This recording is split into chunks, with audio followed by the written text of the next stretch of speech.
강화된 국경 경비와 높은 탈북 비용으로 점점 더 어려워지는 육로 탈북.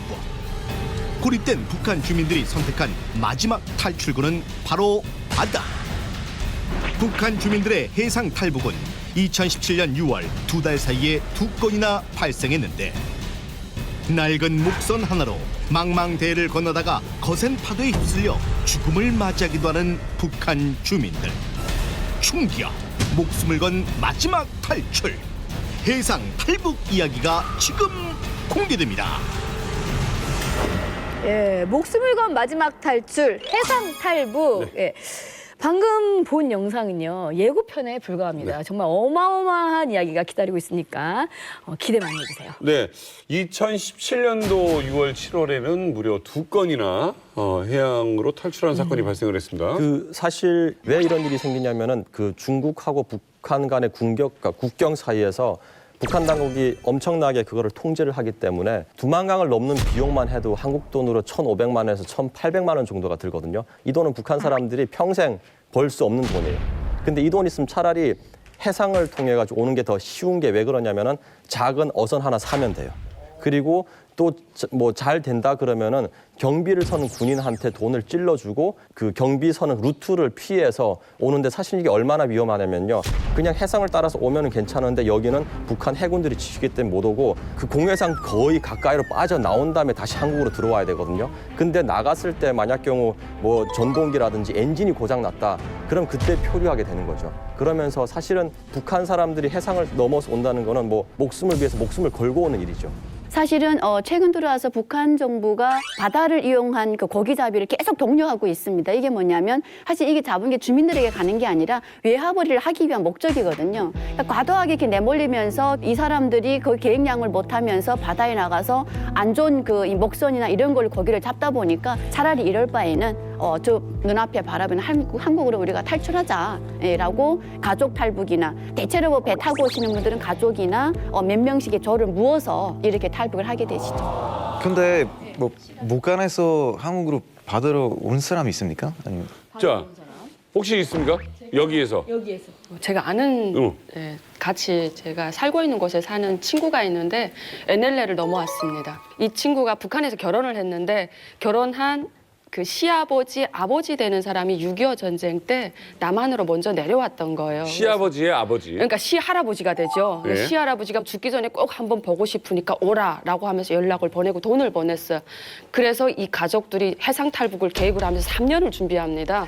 그래서 하던 일을 때려치고 그 물고기 잡는 회사에 들어가서 배를 만들고 GPS 보는 방법 다 알고 이래가지고 바다 나가 3년을 일해서 그 남편 되는 사람이 본인이 나가서 백기를 쫙 정보를 하는데 한 3년 정도가 걸리더랍니다. 근데 시댁 가족은 다 데리고 왔습니다. 네. 근데요, 친정이 있는 제 친구는 본인만 왔어요. 본인만 왔습니다. 그 말할 수가 없으니까 타던 자전거를 마지막에 어머니한테 주고 가지고 있던 돈을 주면서 엄마 제가 맡겨만 달라고 내일 다시 찾으러 오겠다고 주고 왔거든요. 어떡해. 그리고 그날 밤에 넘었는데 왜냐하면 그날이 이런 태풍 부는 날을 일부러 선택을 하는 이유가 그 경비처소에서 얘들이 태풍 불면 어느 정도까지 전마선타가 못 나온대요, 경비정이. 그러면 그냥 포기한대요. 저 GPS 보면서도 그냥 죽으니까 못 나가니까. 그러니까 이 배를 모으는 가족도 죽기를 각오하고 일부러 태풍이 치는 날을 선택을 한 겁니다. 그래가지고 나와서 8시간 만에 대한민국에 왔고요. 뉴스로도 막 나왔습니다. 태풍 치는데 나가는 거야? 네. 이거 잘못하면 죽잖아요. 예, 뒤집히면 죽는 거고 성공하면 오는 겁니다. 그래서 태풍 치는 날을 선택을 해서 왔고요. 저 바로 영평도를 해가지고 왔습니다. 모르는 게 해안경비대가 기름이 없어서 배를 못 띄워요. 이 사람들이 몰라서 해안으로를 탈출을 못하고 실제는 배가 기름이 없어가지고 기름을 다 뽑아 팔아먹었거든요, 병사들이. 그래서 물을 채워놨어요. 그래서 게이지로 한 달에 한 번씩 체크를 하는데 위에만 기름이 있기 때문에 이따 꺼내면 기름이 묻어나와요, 어차피 배가. 그럼 기름이 있구나 해요. 근데 시동을 걸면 기름이 없어요. 그래가지고 배들이 기름이 없어서 못 나오고 그리고 요즘에 또 이 전기철조망이 김일성이 살아있을 때까지 전기가 항상 정상 공급됐어요. 이 전기철조망이 있는데 그러다가 고난행군들에서 전기가 안 들어간 거예요. 2008년도부터 이 군 보위부 이 관리가 도망치는 바람에 그때부터 전기철조망을 좀 투입이 된 거예요, 전기가. 그러니까 북한 바다에는 전기 철조망이 있다. 네네네. 물 위에 전기 철조망이 있다는 아니죠. 얘기 아니면 물이 아니고 해안가에. 이 속초나 이 전라도 해남 쪽에 가면은 해안 쪽에 가면은 이렇게 다 이거 있잖아요. 철조망이. 근데 북한은 그 철조망이 몽땅 전기가 흐르는 거예요. 아니 근데 전기가 없는데 전기 철조망이 있다는 게 믿어지지가 그게 않아요. 민간인들은 전기를 안 돌려요. 가을철에 탈곡 시기에도 농사꾼들한테 탈곡기를 못 줘요, 전기를. 그래서 트랙터의 바퀴에다 감아서 탈곡을 돌릴지언정 이 탈북을 막았다는 거라서 전기를 좀 강화한다. 그 요즘 국경 지역에도 웬만한 데는 다 철책 세웠잖아요. 철책 세웠는데 그 친구가 재작년도에 너무 친구가 있어요. 근데 이 친구는 그 이 땅을 파고 온 거예요. 근데 1월 2일 날에 땅이 안 파지잖아요. 이거 어떻게 파냐고 했더니 국경비 돈 좀 더 주라 이걸 그래요. 더 줬더니 이미 파여져 있는 땅으로 안내를 하더래요. 진짜. 예, 예. 예. 그래서 아니, 그러니까 파여져 있는 거를 위장을 한 거죠. 돌로 메꿔놨더래요. 예, 아무튼 바다로 탈북하려면 정말 그 어디로 탈북하는 것도 위험하지만 특히나 더 목숨을 걸고 탈북을 하는 것 같은데 이 엄청난 일을 하신 분을 이 자리에 지금 모셨습니다. 종사자, 예. 본인. 제작진이 무려 5년을 설득한 끝에 드디어 나오셨습니다. 박명호 씨 소개하겠습니다. 목선 하나로 위험천만한 해상 탈북에 성공한 남자 박명호. 해안 경비대와 거센 파도를 뚫고 북한 옹진군에서 대한민국 인천으로 오기까지 그가 넘겨야만 했던 위기의 순간들. 지금은 강원도 고성에서 잠수부 머구리의 삶을 살고 있는 박명호. 그 어디서도 들을 수 없었던 박명호의 영화 같은 해상 탈북 이야기. 지금 바로 이만갑에서 공개됩니다. 저 실제로 머구리 옷을 보는 거는 정말 처음인데 우리 또 선생님께서 혹시 그 북한에서 머구리 일을 하신 건가요? 아, 이제 저는 직업 잠수는 아니었어요. 제가 이제 북한에서 이제 고난의 행군이라고 하는 이제 90년대 중반에 그때 이제 중대장을 했어요. 근데 이제 저희들이 중대가 이제 한 100명 정도 되는데 이제 독립 중대다 보니까 이제 식당을 따로 가지고 있었어요.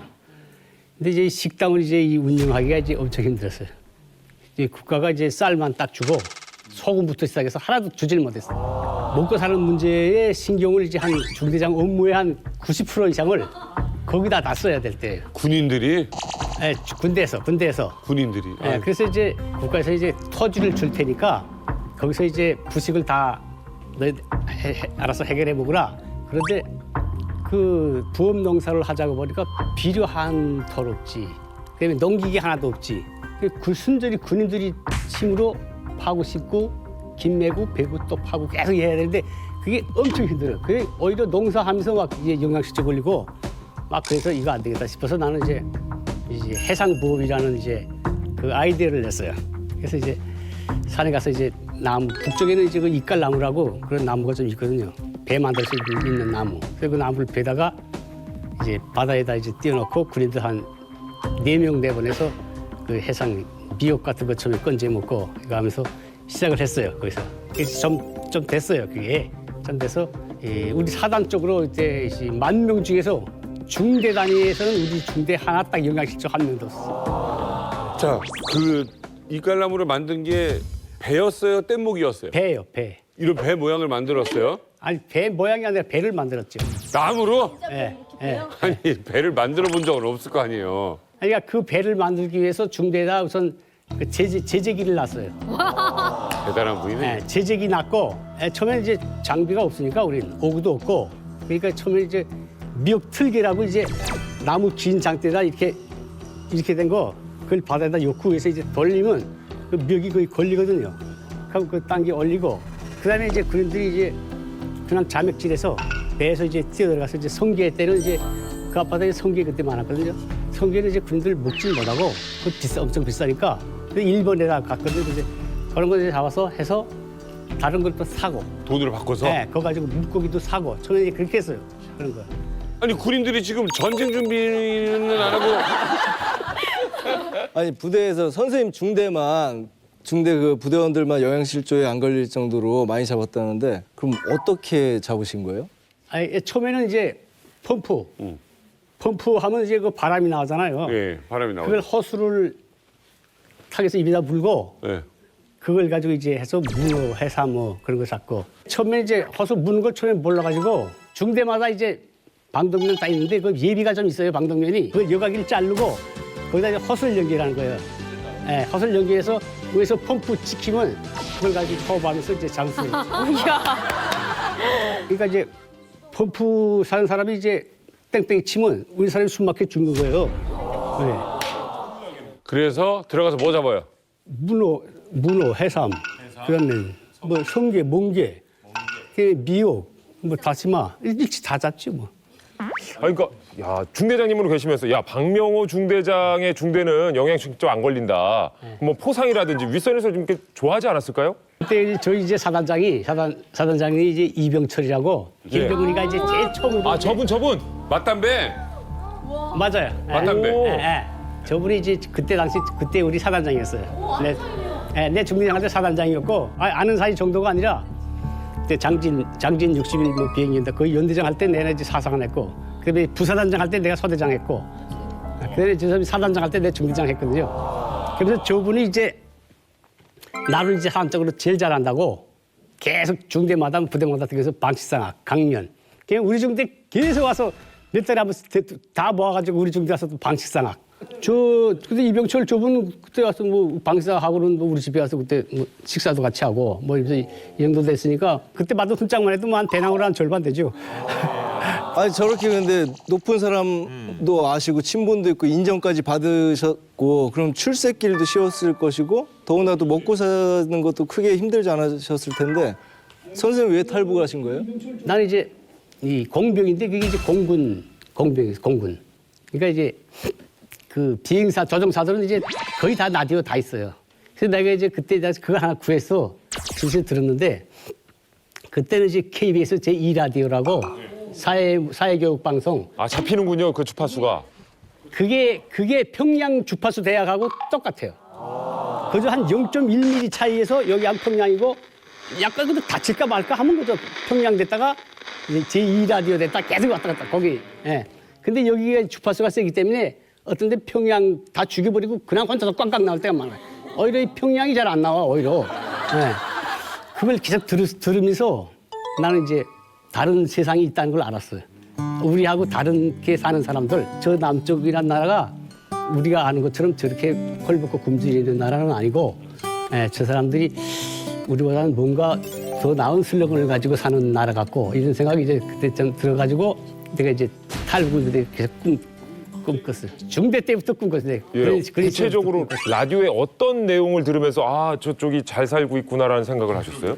나는 이제 그 라디오 이제 어떤 때는 휴식일 날 같은 때는 하루 종일 듣고 예. 그다음에 이제 보통 이제 밤 2시, 3시까지 들었어요. 계속. 심야까지 이렇게. 심야까지 들었는데 뉴스하고 뉴스하고 그다음에 이 언론 시사 평론 하는 거 그런 거 그런 걸 주로 이제 많이 들었거든요. 그다음에 이제 뉴스 같은 거에서는 이제 저 나라 사람들이 싸는 이제 쌀값이 얼마인가, 그다음에 이제 한 달 월급이 얼마인가 이런 걸 이제 기본 알아야지 우리 나가서 살 수 있잖아요. 대박이다. 선생님 혹시 와이프도 같이 오셨습니까? 아니. 예. 아 정말요? 같이 어떻게 올 수가 있어요, 여기에? 제가 이제 와이프를 데려오는데 이제 한 10년 걸렸어요. 한 10년 걸렸어요. 왜? 그때부터 라디오 듣기 시작해서부터 와이프를 이제 설득하기 시작했는데, 우리는 지금 당장이라도 갈 수 있다. 배 타고 가면 이제 거의 이제 성공한다. 이제 설득했는데 와이프가 이제 가지 말자고. 뭐 우리가 뭐 어때서 남순까지 가 살겠나? 지금 잘 먹고 사는데. 우리 생활이 괜찮으니까. 가자 그러는데 이 사람 안 가는 거예요. 그렇죠. 그래서 계속 꽤 오래 걸렸어요. 그 와이프 설득하는데. 그러다가 내가 이제 해상부업 이게 이제 소문이 나니까 위에서부터 이제 그 부탁. 우리 이제 상관이 너무 많잖아요. 중대장보다 높은 사람은 너무 많잖아요. 그 다 그냥 한번 청탁받으면 예민할 수는 없는 관계예요. 그러니까 잘 잡는다는 걸 아니까 그걸 칭찬해 주는 게 아니라 그거 나 좀 뭐 좀 좋아하고 또 뜯어먹으러 오는 거네. 그러면 이게 다 중대장한테 와서 걸리는 거예요. 그러면 저도 내 가지고 잘라도 내가 잘라야 돼. 그렇지. 그러면 준 사람은 좋다지만 안 준 사람은 또 보자. 그거요. 너 어디 보자. 너 지금 잘 나간다고 지금 기고만장했구나. 딱 이렇게 되는 거예요. 아유. 내가 이제 그 사람들 다 이제 선택이 이제 다 이제 늘어났거든요. 그러니까 이제 좌천돼가지고 제가 이제 갔죠. 저기 이제 풍산 비행장이라는데. 예. 근데 서대장으로. 그러다 보니까 내가 이제 안 되겠다. 제대해야 되겠다. 그래서 이제 제대가 마음대로 되나요, 뭐? 안 돼요. 안 돼요. 안 되지. 그래서 독신 침실에 살아야 되는데 독신 침실에 안 가고 중대 병실에 이제 누웠어요. 그 침대 가운데서 난 딱 자는 거예요. 아침에 기상할 때 기상 안 나. 상압증 검사를 8시에 할 때 그때까지 안 나. 디글디글 그래요. 그래서 그거 이제 마다라스 찜질이라는데 맞았어요? 마다라스. 매트리스를 마다라스라 그래. 매트리스 찜질은 뭐예요? 매트리스 찜질 이제 딱 1년 하니까 제대시켜 주더라고요. 아, 매트리스에 오래 누워 있었다는 얘기를 매트리스 찜질. 근데 이제 원래 이제 그 정도 되면 이제 뭐 생활제대 뭐 이렇게 뭐 그렇죠. 툭 되는데 그 뭐 하도 이제 그 세운 공이 있는 사람이니까 그렇죠. 그냥 상관이 만기 제대로 그냥 이제 꾀병 부리신 거예요? 예. 그래가지고 제대를 했어요. 자, 제대해서 어디로 이제 갔습니까? 내가 이제 제대를 하고 그다음에 배를 잡았어 무조건 배를 탔어요. 그러니까 그때부터 이 사람이 불안해하는 거예요. 그다음에 이제 아들이 좀 컸어요. 그래서 어떨 땐 아들 학교도 안 보내고 데려나가 배를. 그러니까 아내가 불안해하는 거예요. 예, 저 사람이 혹시 오늘 아침에 나갔다가 영 안 올 수도 있지 않게 나는 생각을 하면서 배만 나간다고 불안불안하고 가를 딱 들고 해야 되겠나 뭐 하면서 불안불안해 하더라고요. 그러더니만 갑시다 하더라고요. 이게 총 지금 몇 년이나 되는 거야? 한 3년 마음 먹은 게? 그러니까 이제 마음 먹어서부터 이제 10년이 가까이 됐어요. 그게. 이분 대단하신 분이다. 대박이다. 10년 동안 꿈을. 야, 정말 다양한 탈북 얘기를 들어봤는데 이런 얘기는 정말 처음 들어보는 것 같아요. 그 다음에 바로 탈북을 하신 거예요? 그러니까 이제 일단 이제 가족은 이제 합의를 봤어요. 이제 네. 합의를 봤는데 이제는 이제 행동 계획을 짜야 돼. 행동 계획을 짜야 되는데 시기가 그럼 언제냐? 그걸 이제 정해서 보니까 겨울이 좋아요, 사실은. 왜냐하면 겨울엔 추워가지고 군인들이 야외 근무를 잘 못 써요. 네. 거기다 잘 먹지도 못하는데 그냥 나오자마자 그냥 이기고 말거든요, 그죠? 사실상. 그래서 겨울이 좋은데 바람이 또 갑자기 잘 나오잖아, 겨울엔. 그럼 우리 변변찮은 배 가지고 또 그게 또 그렇지. 사고. 바람이 왜냐면 중국에서 이쪽으로 이렇게 내려오는. 편서풍이기 때문에 예. 그 사고 위험성이 대단히 많거든요. 그러니까 이 가족을 데리고 이 목숨을 한번 움직인다는 게 그래서 시기를 보니까 봄날이 이제 제일 이제 좋은 시기예요. 그래서 시기는 그때를 정한다 하고 이제 했는데 그 다음에 이제 그 경비정의 그 움직임에 대한 걸 이제 포착을 했어요. 그러니까 일주일에 한 번씩 근무 교대를 하더라고요. 그러니까 기름이 없다 보니까 순찰을 못 하고 나와가지고는 정박하더라고요. 딱.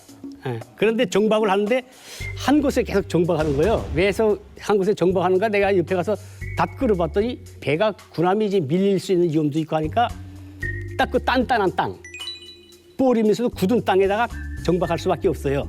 그러니까 거의 그저 한 군데 있는 거예요. 그다음엔 한 군데 있으면 정박하면 시동을 끈단 말이에요. 끄면 4달은 안 돌아가요. 북한은 배터리가 안 좋아가지고.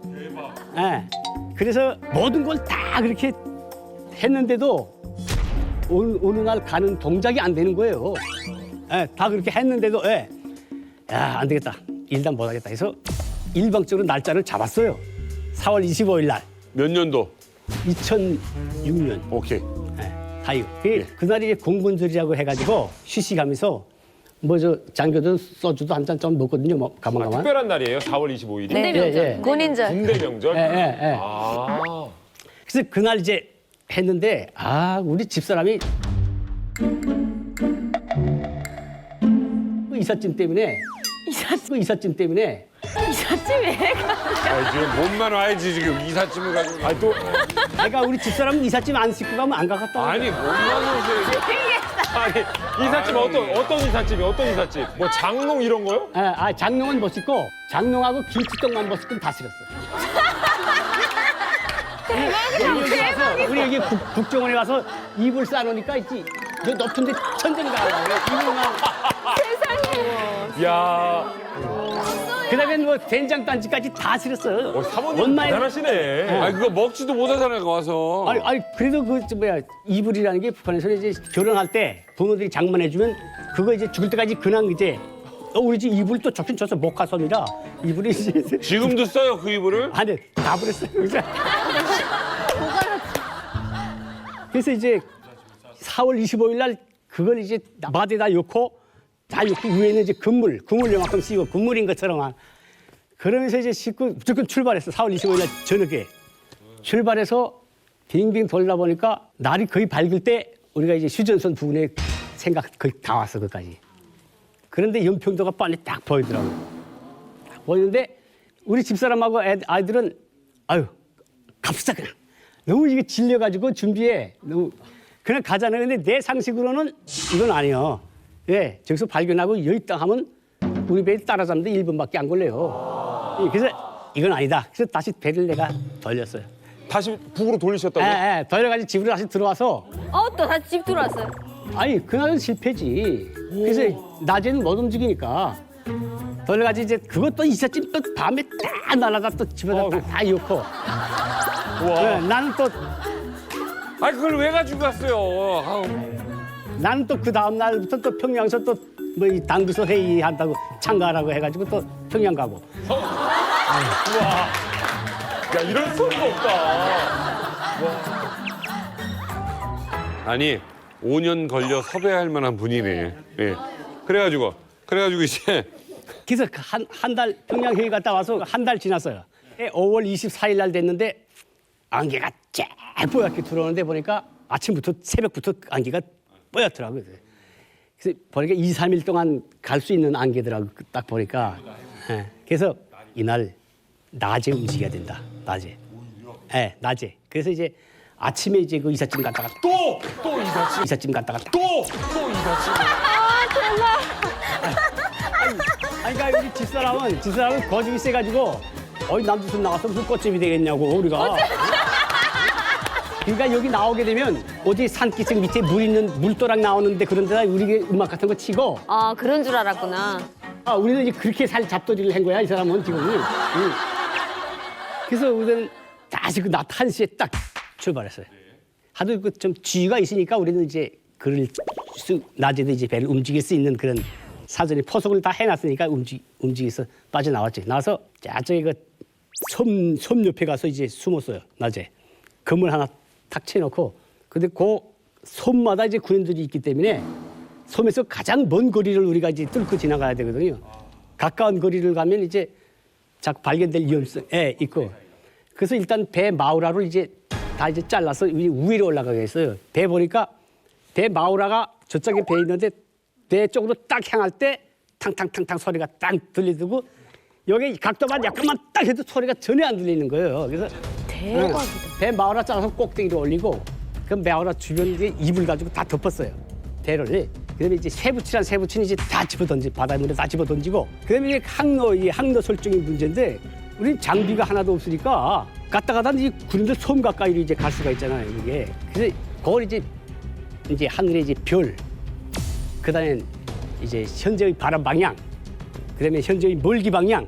이걸 하고 이제 딱 맞춰서 이제 저게 이제 그 항로를 이제 선택을 해놨지 이제. 그때 날이 어두워서 그때부터 이제 해가지고 나오기 시작했죠. 나오는데 그 섬이 많기 때문에 육상에 사쳐서 레이더는 우리를 거의 잡기가 불가능해요. 예. 섬에 이제 레이더라는 게 이제 배를 맞아가지고 되돌아나는 거. 반사되는 거죠. 섬 때문에 이제 그게 이제 다 이제 잡아먹거든요. 섬들이. 그래서 쫙 나오는데 나오면서 이제 집사람은 이제 눈이 밝아. 우리 집사람이 개마고원실의 사람들이 눈이 밝거든요. 그래서 이제 앞에서 이제 망 보고 나는 이제 그 배 그 항해하고 그 아주 큰 아들은 이제 배가 또 목소리다 보니까 물이 새는 거예요 또. 그래서 계속 이 숯범이라고 펌프질 이제 해서 물 붓고 막내는 이제 큰 아들은 몇 살이에요 그때? 그래 17살. 17살. 막내는 몇 살? 14살. 14살은 뭐예요? 14살 땐 가는 이제 술 좀 먹이 났거든요. 왜요? 하라고. 그 막내가 이제 또 가는 걸 반대했었거든요. 엄마하고 입막음으로. 엄마하고 막내가 이제 잔류파고 나하고 이제 우리 큰아이가 우리는 이제 남아하는 파고 배 오르자마자 소주 이제 한 사발에다 따가지고 이제 그거 먹어요? 또 먹으려니까? 꿀떡꿀떡 먹더라고요. 그러니까 야도 좀 안단 말이야. 우리가 어디 가는지 아니까 좀 마시더니만 쭉 보던 거야. 거기. 그러니까 이제 나는 이제 배 운전해야지. 엔진 상태에 대한 것도 봐야지. 그래가지고 나오는데 집사람 눈 밝으니까 경비정은 이제 보면 이 사람 입장을 하면 내가 배 입장을 틀고 또 무슨 거 시꺼먼 것만 있으면 또 입장을 틀고. 근데 우리가 확신을 가진 건 뭐냐면 어차피 경비정도 다 육안 감시밖에 없어 이제. 어차피 육안끼리 보면 우리 집사람이 눈이 더 좋은데다가 이민근대 보초병이 누가 눈이 초롱초롱해 보는 보초병은 한 명도 없어요. 그냥 그래서 예. 사모님 어떻게 보고 있던가요, 밖을? 오, 완전히 봐요.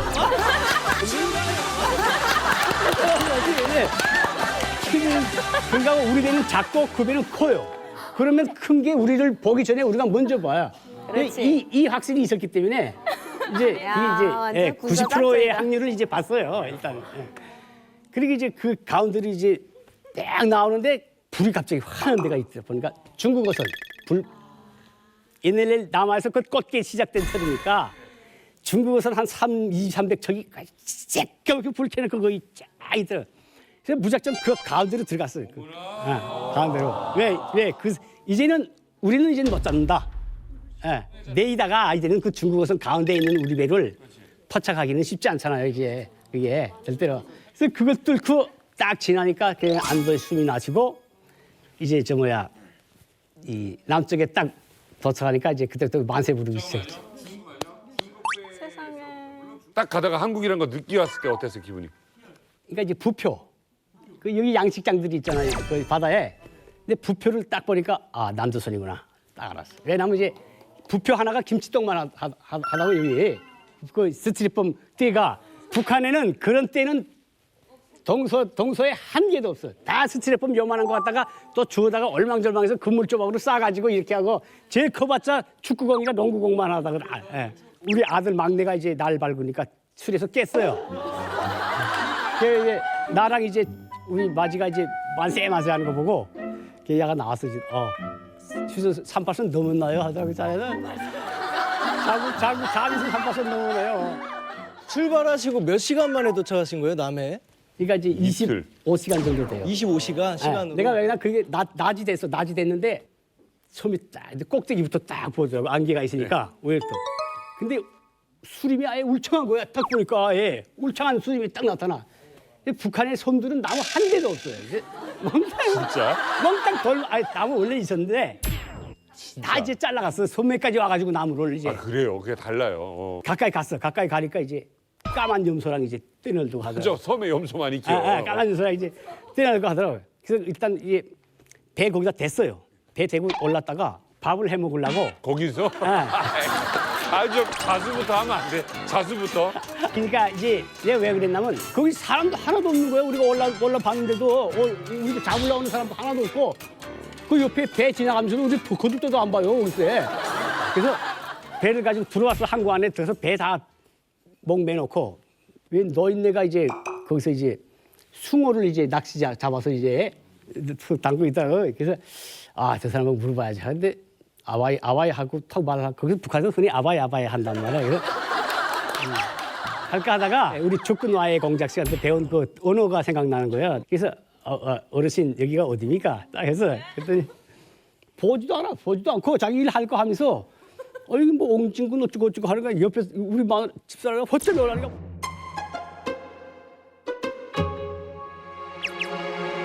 옹진소 왔는데 도로 옹진하고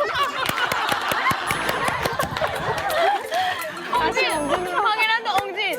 아까 황해남도 옹진에서 출발했는데 우리가 황해남도 황해남도 옹진에서 어젯밤에 어저께 낮에 출발했는데 오늘 물어보니까 옹진이라는 거야. 지금까지 정신 나갔어. 일천 옹진군인 거야 거기가 바로. 사모님은 지구를 한 바퀴 돈주하신 거예요, 그럼? 한 바퀴 돌아서 다시 왔다고. 야, 둘째야, 다시 술 먹어라. 너 다시 술 먹어. 그래서 이거 내 말을 해야 되는데 어떻게 할까 하다가 북한이라고 말해야 될까? 조선에서 왔다고 말해야 될까? 하다가 그냥 북쪽이라고 말했어요. 우리는 저 북쪽에서 오는 길인데 딱 이랬어요. 그러니까 연평도 또 그런 안 먹어줘. 그래서 아니 그 위에요 했더니만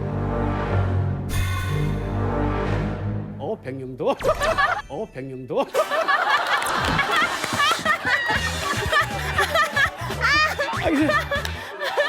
아니 그 위에요 했더니만 거기 북한인데 있다고 그러는 거야. 이제 알았어. 그래서 저희 부단은 뭐 사람 보고 배 보고 사람 보고 와서 눈이 이만해 흐둥지려가지고 그래서 뭐 쭈글쭈글해서 뭐라고 하더라고. 사모님 뭐래요? 이렇게 와서 이제 너 받고 이렇게 조사하면서 사모님 반응은 어떠세요? 아유 그 사람 국정 그 도착에서부터 나하고 말도 안 해. 너무 혼나가지고 너무 질려가지고 아침에 일어나니까 이 사람 얼굴이 까만 거야. 그래서 이제 거기 그 소매 땅에 올라가기 전에 소매 들이기 전에 우리가 이제 물 남았다. 물 50리터 실었댔는데 하나도 안 먹었어. 그대로 남았어. 생수가. 필요할까 봐. 생수. 그래서 이제 야 이거 아주 다 실수났다. 그래서 난도서 이민들한테 뭐 누추한 모습 보이면 안 되지. 뭐 누추한 모습 보이면 안 되지. 비닐이 이제 빡빡 다 씻었어. 다 실수하고 이제 다 하는데 아이 집사람이 아무리 비닐 빡빡 씻어도 꼼데기가 없어 앉는 거예요. 시꺼먼 게. 왜? 난 그 기간 그름인 줄 알았어 이게. 예. 근데 그게 하룻밤에 사람이 내 하룻밤에 그렇게 까매질 수 있다는 다크서클. 다크서클. 얼마나 집중해서 보셨으면. 다크서클이 여기서부터 된 게 이만큼. 여기까지 왔어. 까마귀 그 빡빡 씻자 우리 아이들이 얼마나 빡빡 씻자 비누 가지고 빡빡. 야, 엄마가 지금 얼마나 눈을 쓰고 이러고 되는데. 그러니까 이제 내가 생각해 보니까 나는 이제 배 운전해야지, 항로 봐야지, 기간 봐야지. 그러니까 무서울 여유가 없어 나는. 아들내미 또 이거 하니까 무서울 시간이 없어. 그걸 또 막 자니까 또 몰라. 무서운 사람이 이제 막 보는 사람이 제일 무서워. 자, 그래서 근데 이게 한 두 달 갔어요. 이거 한 번 내려온 게. 한 두 달. 그다음에 이제 내려가지고 그 마을 식당에 가자 그러더라고요. 그래서 식당 가서 이제 밥 줘가지고 밥 먹는데 나는 미안하다고. 우리 네 식구가 다 북한에서는 이제 네 식구가 우르르 한 집에 가서 밥을 먹는다는 실례지. 놀라운 일인데. 그래서 우리 배에 쌀이 있어. 쌀이 두 마대 있었어요. 두 마대 하고 갔는데. 제발 그거 내놓지 마요, 제발. 우리 배에 쌀이 있었는데 근데 그때 당시는 그때 여기서 쌀 많이 올라갔어. 쌀마대 그게 대한민국하고 썼어. 그게 다 있어. 그거 그냥 그래서 마대채로 그것도 한 3개 실었거든 그때. 우리가 준 걸 또 들고 간 거예요? 이삿짐속에 있었죠. 그 쌀 있다 가보니까 쌀 풀러 가보니까 이 사람들 아이고 우리가 보낸 쌀이구나 딱 이거 그거 하더라고. 그래서 그런데 이제 그 해경이 이제 득달같이 달려와. 정식으로 이제. 자, 그래서 그거 타고 이제 뭐 연안부도 들어왔죠. 환영합니다. 연안부대에서 어디로 가요, 맨 처음에? 국정원으로 가요? 오든지는 모르겠는데 그다음에 오늘 왔어 사무실에 왔는데 근데 그게 이제 해경인 것 같아. 해경. 그러니까 날 보고 이제 어디로 왔는가부터 계속 이제 따지더라고요. 그래서 이제 지도 가지고 이제 좀 항로를 그라 그래서 딱 하고 굳다고 보니까 옆에 사람들이 기색들이 심각해지더라고요. 옆에 왜냐면 우리가 발견 못한 거. 장애들이 아마 이 해경들이 여기 있고 하니까 이제 그런 것 같아. 그래서 이제 여기 사는 사람을 또 해대게 하는 일이 있어서는 안 되겠다. 이야, 이런 생각이 딱 들더라고. 그래서 지프라에서 근데 이제 공해상 쪽으로 이렇게 이제 일로 왔던가 일로던가 이거 맞다 완전 진짜 그래서 좀 무마된 것 같아. 그래서 내가 이때까지 어느 루트로 왔다는 말은 누구한테도 아직까지 하지도 않았어. 국정원 조사 때도 그냥. 그러면 지금 그 탈북 루트에 대해서는 아직까지는 제대로 밝힌 적은 없었네요. 여기가 처음이네요. 그렇죠. 이제는 말할 수 있겠죠. 이제는 말할 수 있다. 이제 내가 이제 말했다고 뭐 바지 벗을 사람은 없잖아요. 그렇죠. 오래됐으니까. 예. 아무도 모르는 그 탈북 루트. 예. 저희에게 알려주신다고 합니다. 네, 자 한번 살펴보죠. 박명호 선생님께서 정말 여러 살리고자 그동안 루트를 공개하지 않았는데 우리 이만감에서 최초로 공개하는 해상 탈출 루트. 자 지금 공개를 좀 부탁드리겠습니다. 11년 동안 이제 저 혼자 이제 가지고 있던 비밀입니다. 야, 이렇게 말씀하시니까 진짜. 이제 만나러 갑시다 해서 이제 말하겠습니다. 방송 어쩜 이렇게 잘하셔? 바로 요 빨간 테두리 안에 있는 부분이 저희들이 그날 11년 전 탈북을 진행한 항해남도 옹진군과 인천시 옹진군 사이에 대한 약도겠습니다. 이게 너무 작으니까.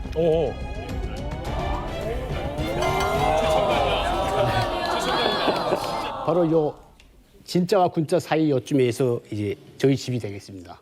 5월 24일 날 낮에 여기를 이제 출발했어요. 이삿짐 다 싣고. 이삿짐 싣고.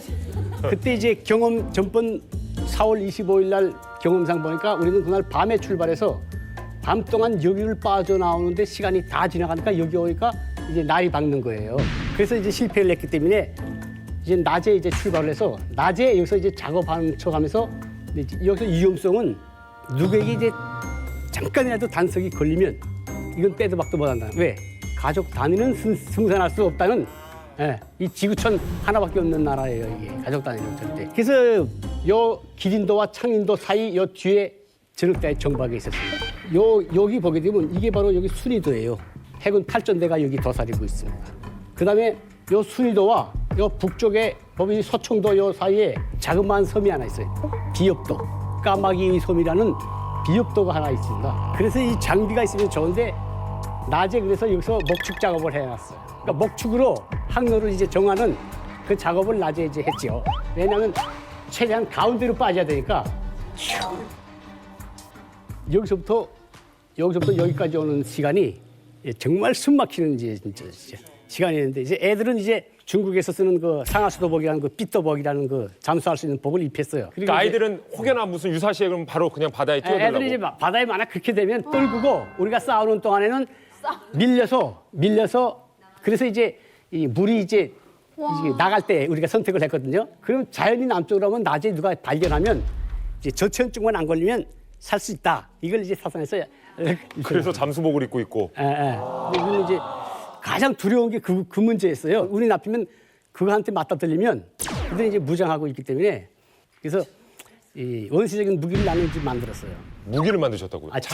창하고 작살하고 그다음엔 이 집에 철근 직선 딱 만들어 빼주하게 해가지고 이제 이런 파이프 그런 안에다 이어가지고 뒤를 이제 널판자로 딱 치게 되면 이제 이게 총알처럼 다 날아가거든요. 이제 그게 이제 고무 단정이 가까이 접근했을 때 그거를 해서 찍기만 하면 구멍 하나만 내면 그들이 이제 총을 쏴요. 그러면 우리 배는 목선이기 때문에 총알 구멍 나면 내가 그 나무 쐐기를 다 준비해 놨거든요. 여러 개. 총알 구멍 나면 그 쐐기 탁탁 들어박으면 되거든요. 신기하시다. 이야, 진짜. 중간에 시꺼먼 배 봐가지고 2번을 피했는데 아마 그게 경비정인 것 같고 한 척은 아마 중국 아마 불법 선행이었던 것 같아요.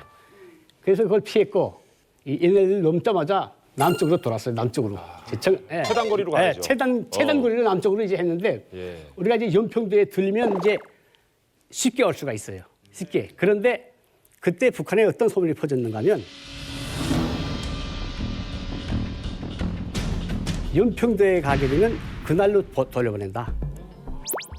실지 돌아온 사람들이 많아요. 실지 있었어요. 우리 직장에도 있었고 연평도에 왔다가 그날로 돌아온 사람, 하루 다음 날 돌아온 사람도 있고 그러니까 그게 내가 탈북하겠다 이렇게 말하기 어려워요. 북한에서는. 왜?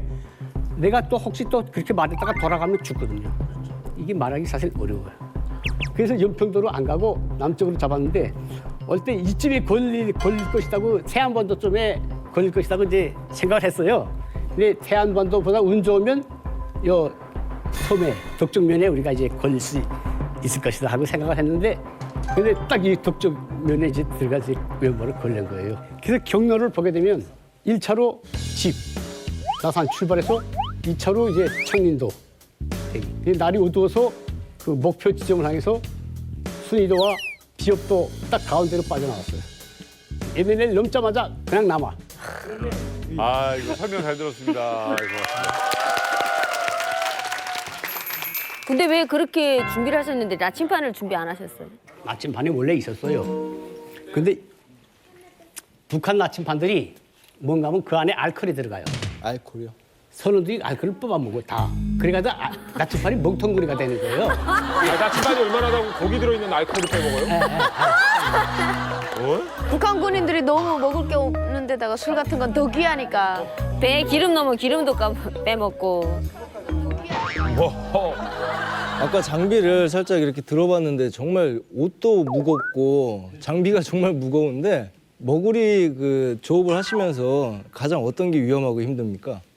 이게 이제 내 중량까지 100kg가 넘다 보니까 위에서 이제 호수가 이제 스크루에 가는 거. 배 스크루가 배 멀다 보면 이제 잠수 호수가 바람과 이제 물에 밀려서 이렇게 될 수 있고 그래서 돌리고 뭐 그리고 배끼리 또 서로 이제 뒤엉키다 보면 그런 일이 있거든요. 아, 그러니까 예, 그러면 홍기호흡기가 배 날개 그 스크루에 걸릴까 스크루 봐. 날개에 이제 가면 그 이제 회전율이 이제 초당 뭐 1,500 뭐 그렇게 되기 때문에 눈 깜짝할 사이에 그저 쫙 감아버리게 되면 그런 경험이 있으세요? 많죠. 그럼 어떻게 탈출을 하세요? 탈출하셔야 되잖아요. 100kg가 넘는데. 그게 탈출이 불가능해요. 이 중잠수의 문제점이 이 다이버 잠수는 이제 그게 탈출이 가능한데 우리 이제 탈출이 안 돼요. 너무 무거워서. 그러니까 위에서 살려주면 살고 위에서 그걸 못 살려주면 못 사는 거죠. 이게 웃으면서 말씀하시지만 어떻게 보면 목숨을 걸고 하시는 직업이신 거잖아요. 그래서 네.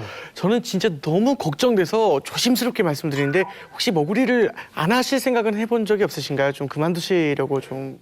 그래 이제 저 우리 모리 직업 보고 저 저승 가서 보러다가 이승 갖다 쓴다는 이제 말하는데, 너무 저 위험하고 이제 그런데 50 지나서 이제 직업을 바꾼다는 건 그건 이제 사실상 이제 우리 경제 논리로 볼 때 이제 안 맞는 일이고 이게 내 혼자서 뭐 벌어 쓴다 하면 이거 안 하죠. 가족 때문에 그저 들어간다고 그저 가족을 위해서. 생각하는 거죠. 결국은 이거 하다 보니까 이제 한국에 이제 유명한 이제 감독님이 또 영화 하나 또 만들자고 해가지고 또 영화 지금 다 만들어서 자, 만들어서 이게 개봉했죠. 무슨 말씀인지 궁금합니다. 예, 박명호 씨가 주인공인 그 영화 궁금하시죠? 이 영화 감독님이 바로 영화 니마 그 강을 건너지 마오의 진모영 감독님입니다. 그래서 정말 궁금하거든요. 어떤 영화인지 저희가 조금 하이라이트 준비해봤습니다. 함께 보시죠. 2006년 5월 24일 날 항남도 옹진군을 출발해서 5월 25일 날 인천 옹진군에 들어갔어요. 죽었다 다시 태어난 거죠.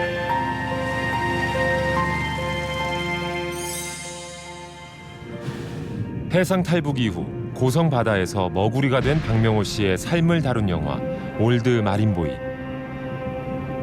영화 속에는 박명호 씨의 고단한 일상이 생생하게 담겨 있는데요. 우리 같은 거는 이제 저승 가서 보러다가 이승 갖다 쓴다고 그러거든요. 삶 자체가 매 순간이 생과 사의 기술이에요.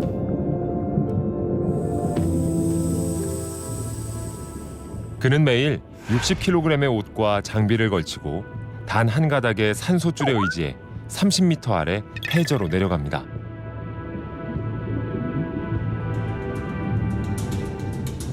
머구리 일이란 게 매 순간 위험천만하지만 가장 아찔한 순간이 있다고 하는데요. 저도장 같이 좁은 바다에서는 머구리들끼리 자주 만나죠.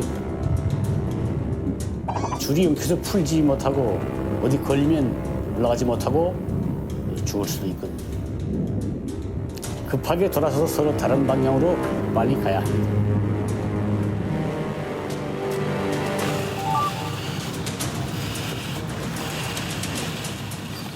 탈북을 할 때도 한국에 와서도 늘 바다에서는 목숨을 걸어야만 하는 박명호 씨.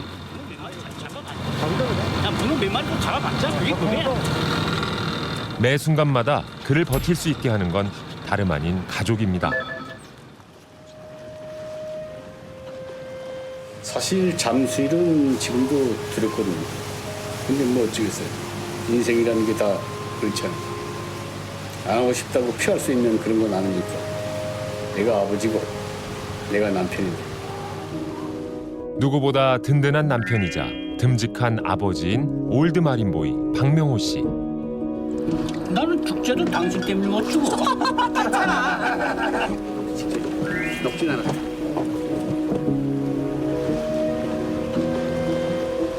그는 오늘도 가족을 위해 거침없이 바다로 뛰어듭니다.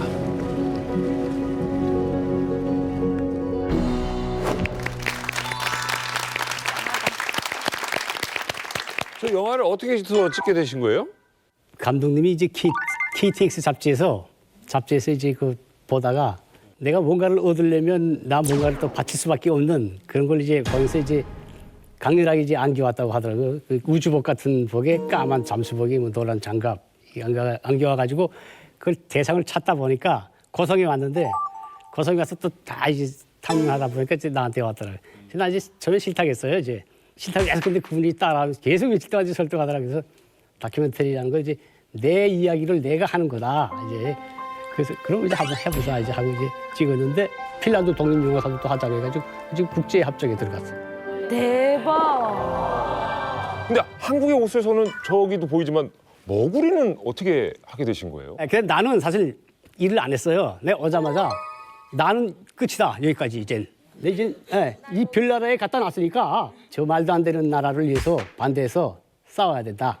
나는 이걸 이제 처음에 이제 생각했어요. 저기 여기 와서는 먹고 사는 문제 뭐 일만 해도 뭐 괜찮으니까 영국 그 채텀하우스에 사는 그 제2차 그 북한 인권 그 회의에 가서 그때 증언도 했고 하면서 이제 그때 이제 하다가 한 1년 하면서 보다가 다시 입대하는 거죠 여기 한국군에. 한국에서 예.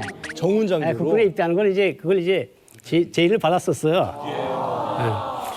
내가 20년 동안 저기 가서 군대 생활하면서 그랬는데 한번 이 자유 세상에 와서 내 자유를 만끽하겠다고 한 게 군대는 자유가 아니잖아요. 그래서 이제 그 이제 안 하고 그냥 이제 머구리 쪽으로 가서 내가 내 길을 한번 찾아오자. 그래서 이제 돌기 시작한 게 서해 쪽에서부터 또 오다 보니까 다 쭉 돌아서 올라오다 나니까 고성에까지 왔더니 또 갈 데도 없고 이제는 그런데 거기에 있는 거예요. 고성에 딱 우리나라 지금 고성밖에 없어요. 뭐 잡으세요? 들어가서? 한국에서? 우리는 이제 문어, 해삼, 성게, 멍게, 공게. 그 문어는 한 마리 한 2~30만 원씩 하잖아요. 큰 거는. 지금은 1kg당 이제 뭐 4만 원. 아이고야. 비싸죠. 물속에서 이제 우리 이제 계속 망태기 쥐고 이거 딱 쥐고 1,000원. 그래 또 좀 큰 거 보면 만 원 하다가 문어 한 마리 보면 30만 원 딱. 1,000원. 근데 재밌다. 그 대왕 문어 거의 사람 크기인가요? 그게 얼마나 큰 거예요? 그게 한 40kg 정도 되는 거예요. 일본 쪽 바다에서 심상치 않은 일이 벌어지고 있습니다.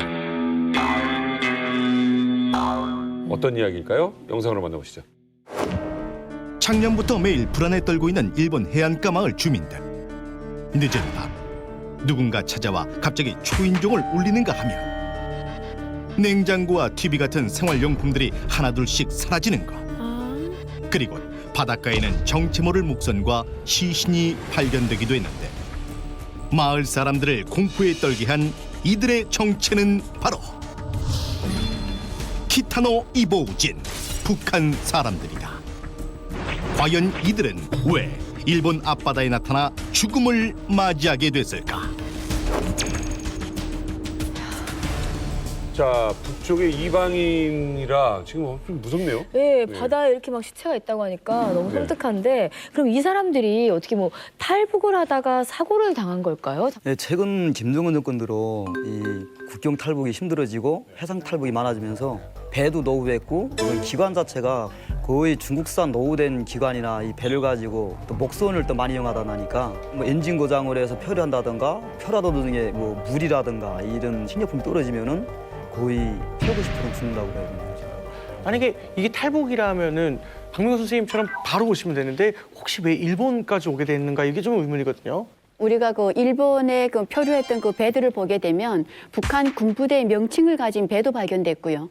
군복 입은 군인의 시체도 발견되고 했습니다. 어떻게 보면 군인들이 외화벌이 때문에 나왔다가 온 것이 아닌가, 쓸려온 것이 아닌가라고 추측할 수 있겠지만은 우리가 해상을 통해서 잠수함이나 이런 간첩 침투 사건 같은 것이 있었기 때문에 절대 안심할 문제는 아니지 않는가라는 생각이 듭니다. 그 사실 김정은 정권 들어서서 그 농사에만 매달리다 보니까 농사는 이미 땅이 지금 다 석회화가 돼가지고 생산율이 안 오르는 거예요. 그러다 보니까 바다를 뜯어먹고 살아라 김정은이가 또 이렇게 이야기했어요. 그러니까 고기를 많이 잡기 위해서 바다로 많이 나갔다가 돌아올 때 예를 들어서 기관이 고장이 생겼다. 그러면 다시 표류하게 되고 그 표류하는 과정에서 또 일본으로 쓸려가서 이제 그렇게 시신으로 발견되는 거죠. 도구가 북한이나 이 한국이나 다 도구가 일하지 사람이라는 건 아니거든요. 근데 도구가 우선 나쁩니다. 근데 이렇게 여기는 구물을 하는 게 이렇게 뭐 드릴 같은 이런 걸 막 돌리는데 북한에는 어부들이 이렇게 그 물고기 그 구물을 막 끌어 올려요. 근데 사람들이 지치고 하면은 막 이렇게 물에 빠져서리 거기 들어가서 끓이지 못한 사람들도 많다더라고요. 사람이 끈다고요, 그물을? 네, 구물을 왜 사람이 끕니다.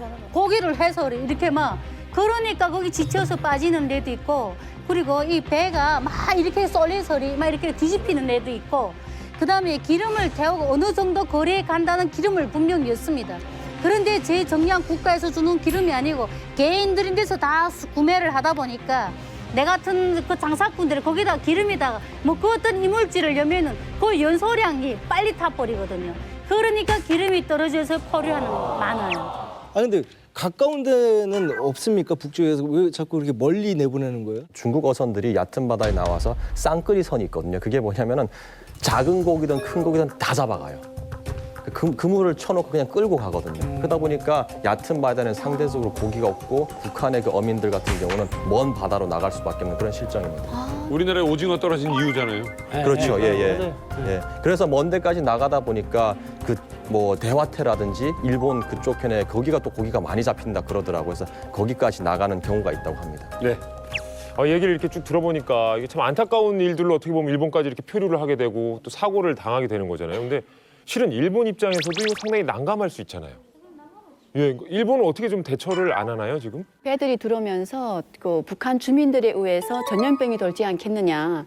이런 것 때문에 그러니까 그 지금 일본 시민들 그 여론 이런 것 때문에 상당히 지금 고민하고 있는 것 같더라고요. 그러니까 사실은 이런 배들이 이렇게 뭐 일본 쪽으로 오면서 뭐 일본 그 해안에서 일본의 그런 물건들을 또 훔쳐가기도 하기 때문에 지금 일본의 해양 경찰이 그거를 막기 위해서 상당히 지금 노력을 하고 있고요. 그리고 또한 근래에 들어와 쓰기 시작한 것은 물대포도 그 북한 어선을 향해서 쓴다고 그러더라고요. 먼저 국제부 부장님이 오셨는데, 아유 반갑습니다. 예, 신석호 기자님. 그 만약에 우리 동아일보 기자가 프랑스 어디 식당 근처를 가다가 김정남을 봤어요. 어머나, 김정남이 서 있네. 그러면 이제 부장님한테 보고를 해야 되는 거죠? 나 봤다. 봤으면 바로 거기서 인터뷰를 해야죠. 무조건 거기서 인터뷰를 하고 녹음을 따고 사진을 찍고 그런 다음에 부장에게 보고하겠죠. 부장님 저 특종했습니다. 이렇게 보고하겠죠. 그러네. 강은하 기자님 같은 경우는 지금 대선배랑 나오신 건가요, 그러면? 저는 사실 선배 옆에서는 전문이란 단어를 감히 쓸 수 없는 그런 연차입니다. 언제 입사하셨습니까? 저 2011년에 입사했어요. 11년이요? 아유, 이제 뭐 그러면은 거의 형님 멤버 아니에요? 네. 한참 열심히 일할 때입니다. 예. 일기죠, 일기. 세간의 일기죠, 일기. 네, 제가 공채 일기입니다.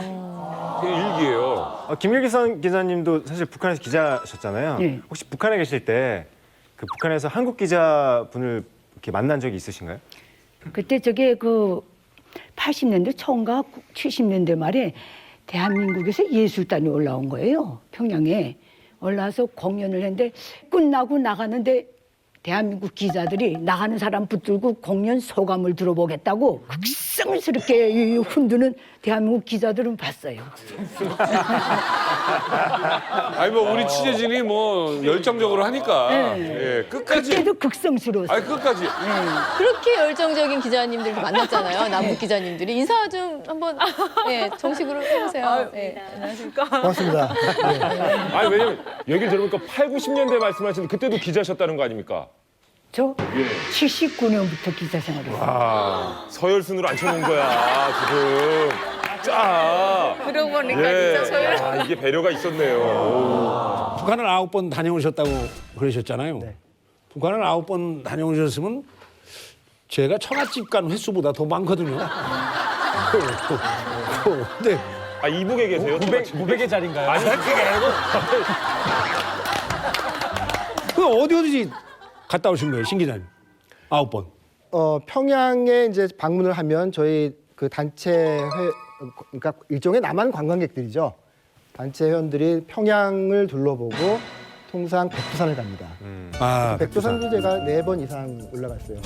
모든 계절에다 한 번씩 가본 것 같습니다. 그리고 묘양산도 주로 가고요. 예, 한 번은 남포에도 데려다 줬습니다. 그런데 평양에 갔다는 것이 이제 여러 가지 의미가 있는데 보통 남북 회담을 취재하러 가는 기자들은 고려 호텔 안에만 있어요. 고려 호텔에서 취재하고 기사 쓰고 먹고 자고 오는 거예요. 그 기자들이 본 평양은 고려 호텔이고 또 조금 이해를 해준다면 그냥 평양 도심 정도를 보죠. 근데 저처럼 그 북한을 인도적으로 지원하는 단체를 따라가면 평양 시지만 농촌의 모습을 잘 보고 왔습니다. 선생님, 저 사진은 뭡니까? 저기가 바로 제가 방문했던 평양시 강동군에 있는 구빈리 협동농장이라고 합니다. 농장? 옥수수인가? 평양에 우리가 보는 도심만 제외하면 사실 다 저렇습니다. 옥수수 밭이고 민둥산이 있고 그 사이로 개천이 흐르고 그 개천에 돼지가 떠다니고 염소가 떠다니고 거기에 발가벗은 아이들이 헤엄치고 하는 정말 아무것도 없는 그런 실 선생님. 예. 저 김기석 기자님은 저희 기억나십니까? 아, 저기 우리 계속농촌동원 나가던. 아, 저기 일하셨어요? 그리고 이분이 이제 9번 북한에 갔다 오셨다지만은 나는 그때 현지에 있었다는데 기자의 심정으로는 자유세계에서 기자들이 들어오면 그 사람들이 지나가는 골목에서 그 길 노상에서 액션 상태에 있는 북한 주민들은 엄청 썩어지게 해요. 몰라 빨아나와서 우리도 못 다니게 하고 뭐 어쩌고저쩌고 계속 그렇게 욕해. 왜냐면 너무 통제하고 만나지 못하게 하고 철쭉 다 이렇게 하니까 예, 아예 못 다니게 해요. 그 제일 환영한 게 고려호텔에 갇혀있다가 도로 가는 거. 도로 가는 거. 제일 환영이에요. 평양시 주민들은. 그거 정확히 아셔야 돼요. 또 사진 하나 있죠? 네. 자, 이 사진은요, 기자님? 저기가 바로 그 구빈리 협동농장에서 일하는 촌부 부부의 모습입니다. 제가 저를 데려가준 그 지원단체에서 저 구빈리 협동농장에 젖소를 지원해줬어요. 그래서 그 젖소와 염소의 젖을 짜서 그 산유라고 합니다. 북한의 요구르트인데요. 그거를 만드는 그런 공정까지 지원을 해줘서 구빈리는 그래서 남한의 지원을 받아서 굉장히 잘 살게 된 그런 마을 중에 하나지요. 사실 그 남한에서 올라간 소들 같은 경우는 젖소로서 활용되기보다는 농장에서 밭을 가는 소로 활용될 가능성이 크고요. 왜냐하면 북한은 전기가 없으니까 소가 밭을 갈거든요. 그래서 남한에서 소가 평양으로 올라온다 그러면 평양에서만 쓰는 것이 아니라 전국 각지의 농촌들에 보내질 가능성이 큽니다. 그래서 거기서 죽을 때까지 소는 밭을 갈겠죠. 사실 제가 알기로는 그 외국 기자가 특히나 북한에 가면 그런 농촌 같은 모습을 안 보여주려고 한다고 알고 있었거든요. 근데 그렇게 보여줬다는 것도 굉장히 신기한데 혹시 그 부장님 북한 주민들과도 한번 얘기를 나눠보셨나요? 얘기를 처음에는 정말 얘기를 나누고 싶어 했죠. 그래서 한번 사람을 다치게 하려고 했을 뻔한 적이 있습니다. 제가 2002년 7월에 평양에 있었고요. 그다음에 3개월 뒤에 또 바로 갔습니다. 그런데 북한의 당국자들이 제가 이제 두 번째 오니까 좀 신뢰를 한 것 같아요. 그래서 저하고 한 10사람 정도를 밤에 고려호텔 숙소에서 나와가지고 걸어서 평양역 앞까지 이렇게 보여주는 그런 선처를 베풀었어요. 네. 선처예요. 그 사람들 입장에서는. 예. 그래서 나갔는데 제 옆을 북한의 한 남자가 걸어가더라고요. 제가 일부러 의도적으로 뒤로 쳐져서 그분한테 물어봤어요. 경제개혁했다는데 월급 정말 올랐어요? 사는 거 좀 나아졌어요? 이렇게 물어봤어요. 그래서 이 사람은 예 그렇습니다. 예 좀 그전보다는 좀 낫습니다. 그래서 저는 확인한 거예요. 저게 당국자가 아니라 진짜 평양 사람한테 확인했다고 생각을 하고 굉장히 기뻐했죠. 야 이거 특종 잡았다. 기뻐했는데 그걸 감시원이 본 겁니다. 어떡해. 감시원이 본 겁니다. 어떡해. 그래서 뒤돌아오더니 저한테가 아니고 이 사람한테 지금 이 동무한테 무슨 말이다. 대놓고 앞에서요? 예, 깜짝이다. 너무 놀랐어요. 그러니까 이 사람이 거의 그냥 뒤로 누웠어요. 그냥 뒤로 누워서 아무 말도 안 했습니다. 아무 말도 안 했어요. 살려주십시오. 그랬어요. 나 불쌍. 불쌍해. 저는 그게 너무 충격이에요. 네. 저는 남한에서처럼 취재를 한다고 했지만 이 사람은 죽을 뻔했어요. 그 기자님은 근데 듣고 말리지 않으셨어요? 말렸습니다. 네. 나를 혼내라. 왜 나를 혼내지 않고 이 사람 죄가 없다라고 제가 거기서 큰 소리로 항변을 해줬습니다. 내가 잘못한 거다. 다시 안 그러겠다. 더 죽이는 거예요. 쳐주는 게 거기서는. 아 그래요? 차라리 저 녀석이 물어봤는데 대답 안 했어요. 하면 걔는 살 확률이 있지만은 걔는 죄가 없수다 하면 내가 보기엔 더 위험할 거예요. 그러네. 안 그래요? 북한이 그런 나라라니까. 네. 그리고는 다시 더 안 이상 그러겠다. 별일 없으셨어요, 기자님께는? 저한테는 별일이 없었어요. 이분에게도 별일이 없어서 통일이 돼서 그분을 정말 만나고 싶어요. 그때 정말 죄송했습니다. 라고 말하고 싶습니다. 가장 기억에 남는 뭐 기사 뭐 이런 거 있으세요? 사실은 이제 제가 한 1년 반 정도 전쯤에 이제 보도했던 내용인데요. 이 북한이 김정은 지시로 이제 려명거리를 엄청 화려하게 만들어 놨잖아요. 근데 그걸 만드는 과정에서 원래 세워져 있던 건물 하나를 부셔야 되는 상황이었는데 이게 그 철거 과정에서 북한 인부분들이 거의 뭐 한 100여 명분이 바닥에 깔리신 평양에서 건물 붕괴 사고가 일어나 수백 명이 매몰돼 사망한 것으로 드러났습니다.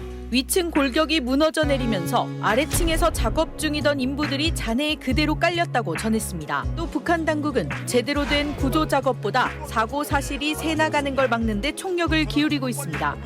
채널A 뉴스 강은혜입니다. 그때 이제 후일담처럼 이제 저한테 그 내용 주신 분 말고 다른 분께서 얘기를 해주신 건데 그 절대 새나가지 않게 해야 되는 분들이 계시잖아요, 북한 안에. 그분들이 다 이제 불려와서 처벌을 받으셨다는 얘기를 전해 들었어요. 근데 저는 이제 그 전까지만 해도 막 진짜 의미 있는 보도를 해야 되겠다라는 항상 그런 생각만 하면서 취재를 했었는데 이게 제가 쓴 기사로 인해서 이 북한 내부에 계신 분들이 진짜 이런 상처나 혹은 처벌을 받을 수도 있다라는 얘기를 듣고 나니까 기사를 쓸 때 이게 함부로 쓰면 안 되겠구나라는 생각을 정말 많이 했습니다. 강 기자님 지금 나오신 김에 강 기자님이 했던 특종이나 단독 있으시면 좀 소개 좀 해주시죠. 그런데요? 제가 감히 선배 앞에서. 기자님 얘기 좀 해주세요. 어떤 거 단독하셨던 게 뭐 있죠? 저 지금 방금 말씀드린 거랑 그다음에 뭐 5분이 이제 북중 경계지에서 강제 납북되신 보도도 이제 최초로 한번 했었고요. 아주 최근에는 이제 북한 군이 이제 탈북을 한 북한 군인데 몸에서 이제 탄저균 항체가 발견됐다는. 정보당국 관계자는 올해 탈북한 북한군에게서 탄저균 항체가 발견됐다고 밝혔습니다. 북한은 그동안 고위급 간부에게만 탄저균 백신을 보급해왔는데 이번에 탈북한 군인은 중간급 간부입니다. 채널A 뉴스 강은혜입니다. 우리 강 기자 열일하시는 분이에요. 예. 근데 혹시 강 기자님은 만약에 북한에 가서 취재를 할 기회가 주어졌다. 네네. 그러면 어느 곳에서 무엇을 제일 취재하시고 싶으세요? 사실 제일 만나보고 싶은 김정은이고요. 그렇죠. 역시 팩 있어. 역시 막내가 패기는 있어. 네, 김정은 인터뷰를 한다면 야, 진짜 멋있네. 세계 특종이 아닐까. 만나면 제일 처음 던질 질문은 뭐예요? 저는 항상 김정은 관련 보도를 하면서 궁금한 게 김정은의 머릿속이 항상 정말 궁금해요. 진짜 그 지도자, 그것도 3대 세습된 북한이란 나라를 통치하는 지도자로 사는 삶이 행복하냐. 저는 그걸 가장 처음 물어보고 싶습니다. 당신은 지금 행복하십니까? 네, 왜 사람들이 항상 얘기하잖아요. 이 질문을. 지도자로 사는, 독재자로 사는 삶에 대한 그런 궁금증. 그게 참 궁금해요. 그런가 하면 네. 강미진 기자님은 북한 전문 매체에서 기자로 활동하고 계신 탈북민 기자 출신이라고 하셨는데 북한 전문 매체라면 어떤 걸 얘기하는지 소개 좀 부탁드릴게요. 네. 데일리 NK는 이름 그대로 매일 북한입니다. 네. 그런 것만큼 북한의 사회, 경제, 문화 또 전반을 속속들이 전하는 그런 매체인데요. 주민들이 인권 실태라든가 북한 정권의 현황을 이제 보도하는 그런 매체입니다. 어쨌든 간에 우리 강미진 기자님이 오신 거는 굉장히 의미가 큽니다, 지금. 북한에서 언제 넘어? 저는 2010년 초에 대한민국에 정착했습니다. 북한에서도 기자로 북한에서는 기사하고는 전혀 이제 상관이 없는 일을 좀 했었는데요. 북한에서는 지역위원회에서 여명위원장을 좀 했습니다. 근데 여명이라는 거는 쉽게 설명을 한다면 가정주부들의 조직인데요. 결혼을 하게 되는 여성이 별다른 직장이 없으면 여명에 무조건 가입을 해야 돼요. 여명에서 모든 농촌동원 또 사회정치 그런 학습들이 다 진행이 되고 있기 때문에 네. 뭐 시어머니 욕하고 이런 데가 아니라 그렇죠. 네. 그런 단체 위원장이셨으면 아무래도 좀 그래도 파워가 좀 있지 않았을까 싶은데 어떨까요? 우리 북한에 이런 말이 있어요. 뭐 혁명이 수레바퀴도 우리 북한 여자들이 같이 밀고 나간다. 그 김일성이 말한 건데 그만큼 여자들에 대한 뭐 사회적인 존재보다도 네, 그 어떤 일을 시키는 데 중요한 겁니다. 우리는 사회주의도 우리 여자들이 지키고 장마당도 우리 여자들이 가정도 여자가 지킨다. 세계적으로 국제적으로 나가서 깃발 날리는 것도 우리 여자들입니다. 네, 그러기 때문에 우리 그나 여맹을 정말 직맹 여맹 사로청인데 사로청은 서 있는 사로청, 직맹은 누워 있는 직맹, 달리는 여맹입니다. 네.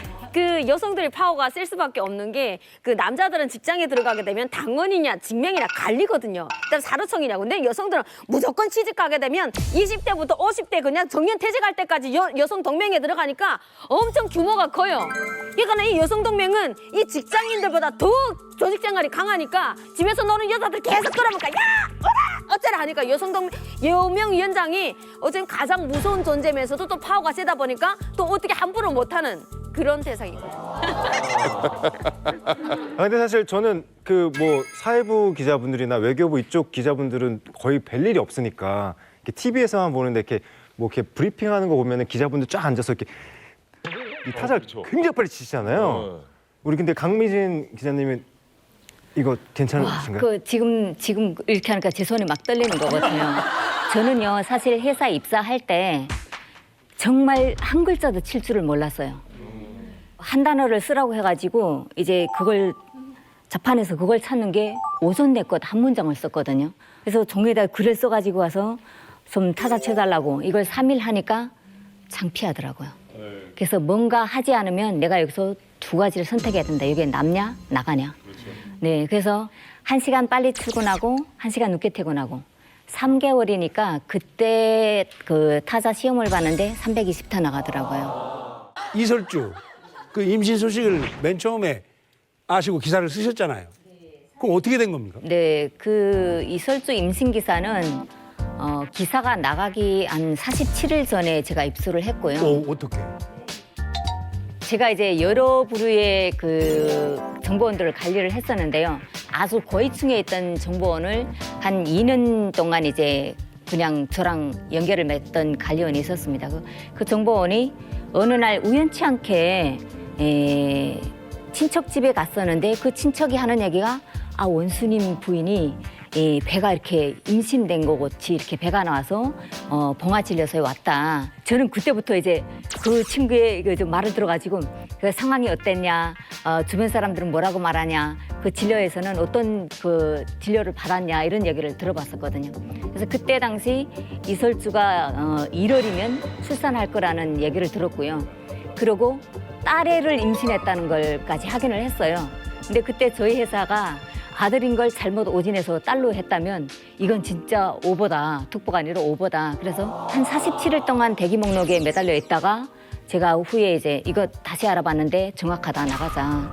이렇게 해서 이제 나갔었거든요. 그래서 그 비슷하게 김정은 왼쪽 발목 수술한 것도 제가 먼저 이제 뉴스를 냈거든요. 정말 대단하시네.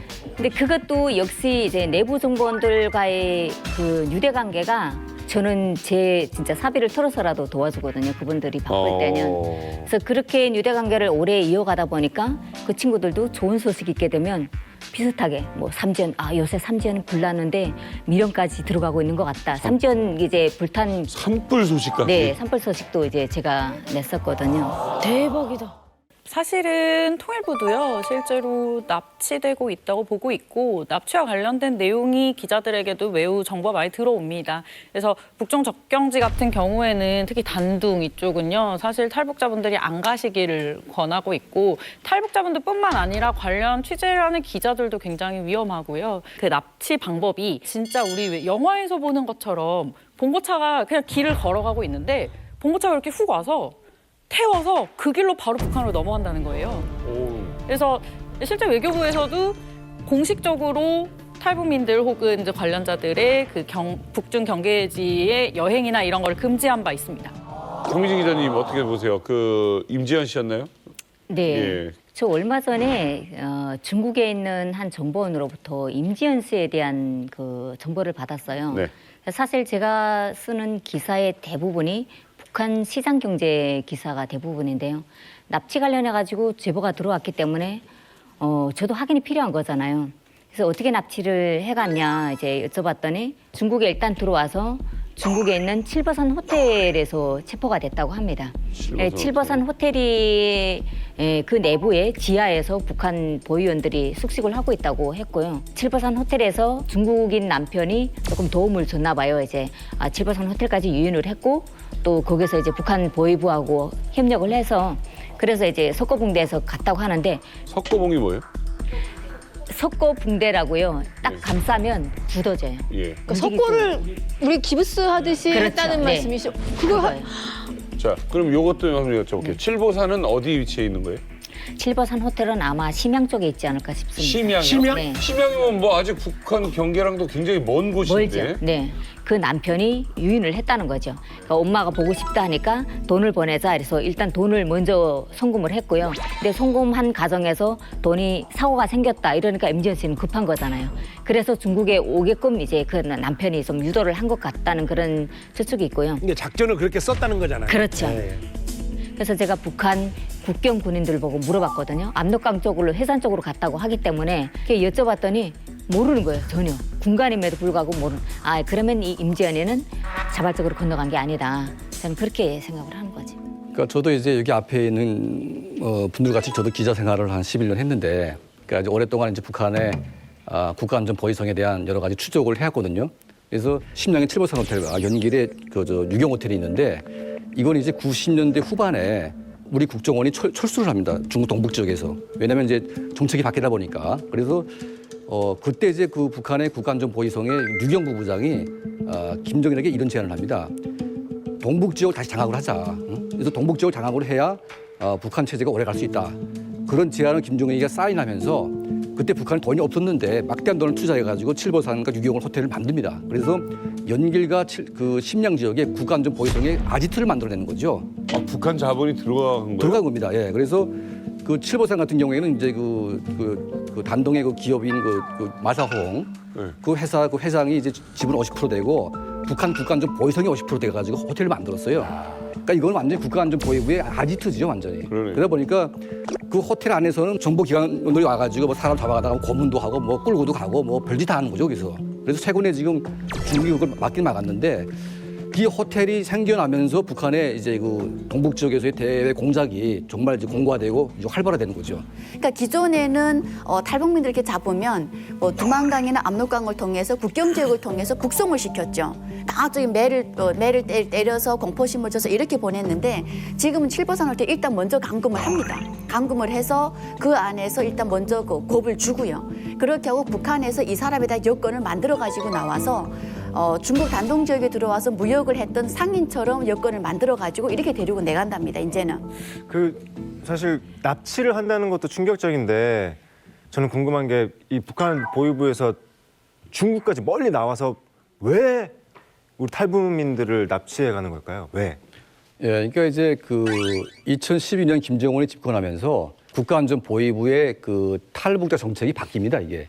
그러니까 과거에 아버지 시대 때에는 탈북자를 굉장히 감추고 처벌하고 이제 수용소 가두는 이제 그런 정책이었는데 김정은 시대로 오면서 탈북자를 활용해서 이제 그 예를 들면 남쪽을 경험한 탈북자가 북한에 와가지고 북한 정권이 남한 나쁘다고 욕을 하는 것보다 남한을 살아본 북한 주민이 와가지고 나쁘다고 얘기하게 되면 더 큰 효과가 있거든요.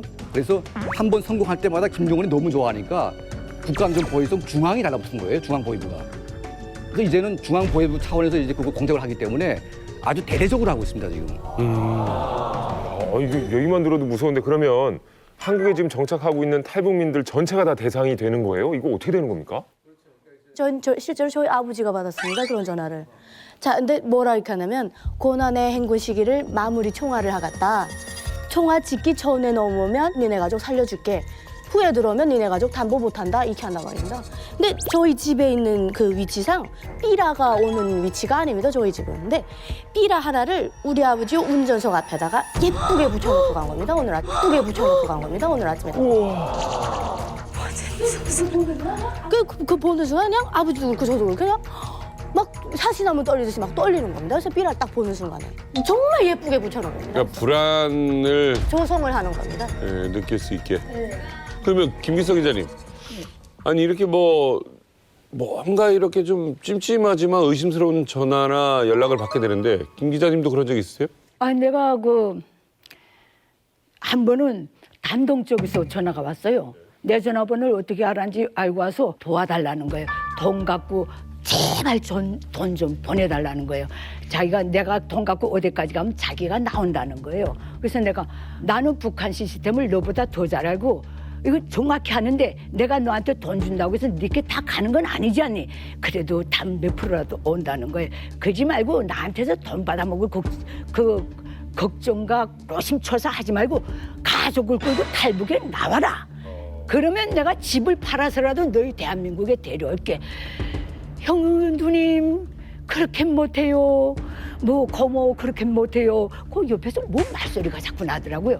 그 듣다가 내가 딱 감잡고 꽃제비들도 부모도 없이 가이드도 없이 별 하나 보고 동남아를 돌아서 대한민국의 품에 안기는데 너는 왜 못 오냐? 너네는 못 간대요.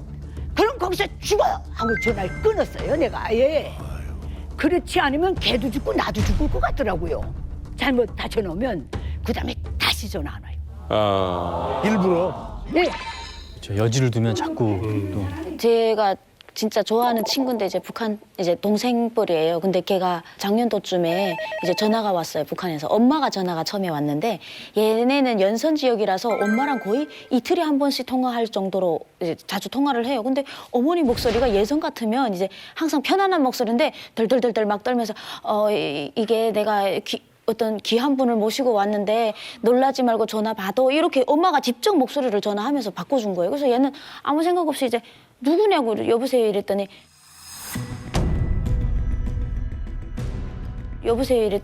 담당 보이시돈이라고 바로 말을 하더라요. 그래서 얘가 엄마가 지금 옆에 있으니까 아무 말도 못하고 딱 쫄아가지고 너무 놀랐대요. 머리끝가 딱 건드서더래요. 그러니까 이분이 하시는 말이 조국의 품으로 돌아오라 이렇게 얘기를 했대요. 그래서 막 울면서 저도 조국의 품에 가고 싶습니다. 막 이러면서 울었대요. 막 이제 이 상황을 뭐 어떻게 나 못 가 이렇게 못 하잖아요. 엄마가 있으니까. 그래서 조국 품에 너무 가고 싶은데 어떻게 갑니까? 이렇게 물어봤대요. 그러니까 너 여권 없니? 이러면서 너 여권 가지고 중국으로 오면 내 데리러 갈게 이러더라는 거예요. 보이시더니. 그러니까 얘가 내가 지금 간암이 왔습니다. 제가 지금 뭐라고? 우리 어머니 옆에서 듣는데 어머니한테 제 아프다 소리 하지 마시오. 얘가 이렇게. 그래서 만약에 가서 죽으라면 제가 가서 조국에 가서 죽겠습니다. 지금 한국에서도 병원비 없어서 병원에 못 갑니다. 얘가 이렇게 얘기를 했고 이분이 한숨을 훅 쉬더니 됐다 그냥 거기서 죽어라 이러더래요. 거기서 죽어라 이러더래요. 진짜로 그랬대요.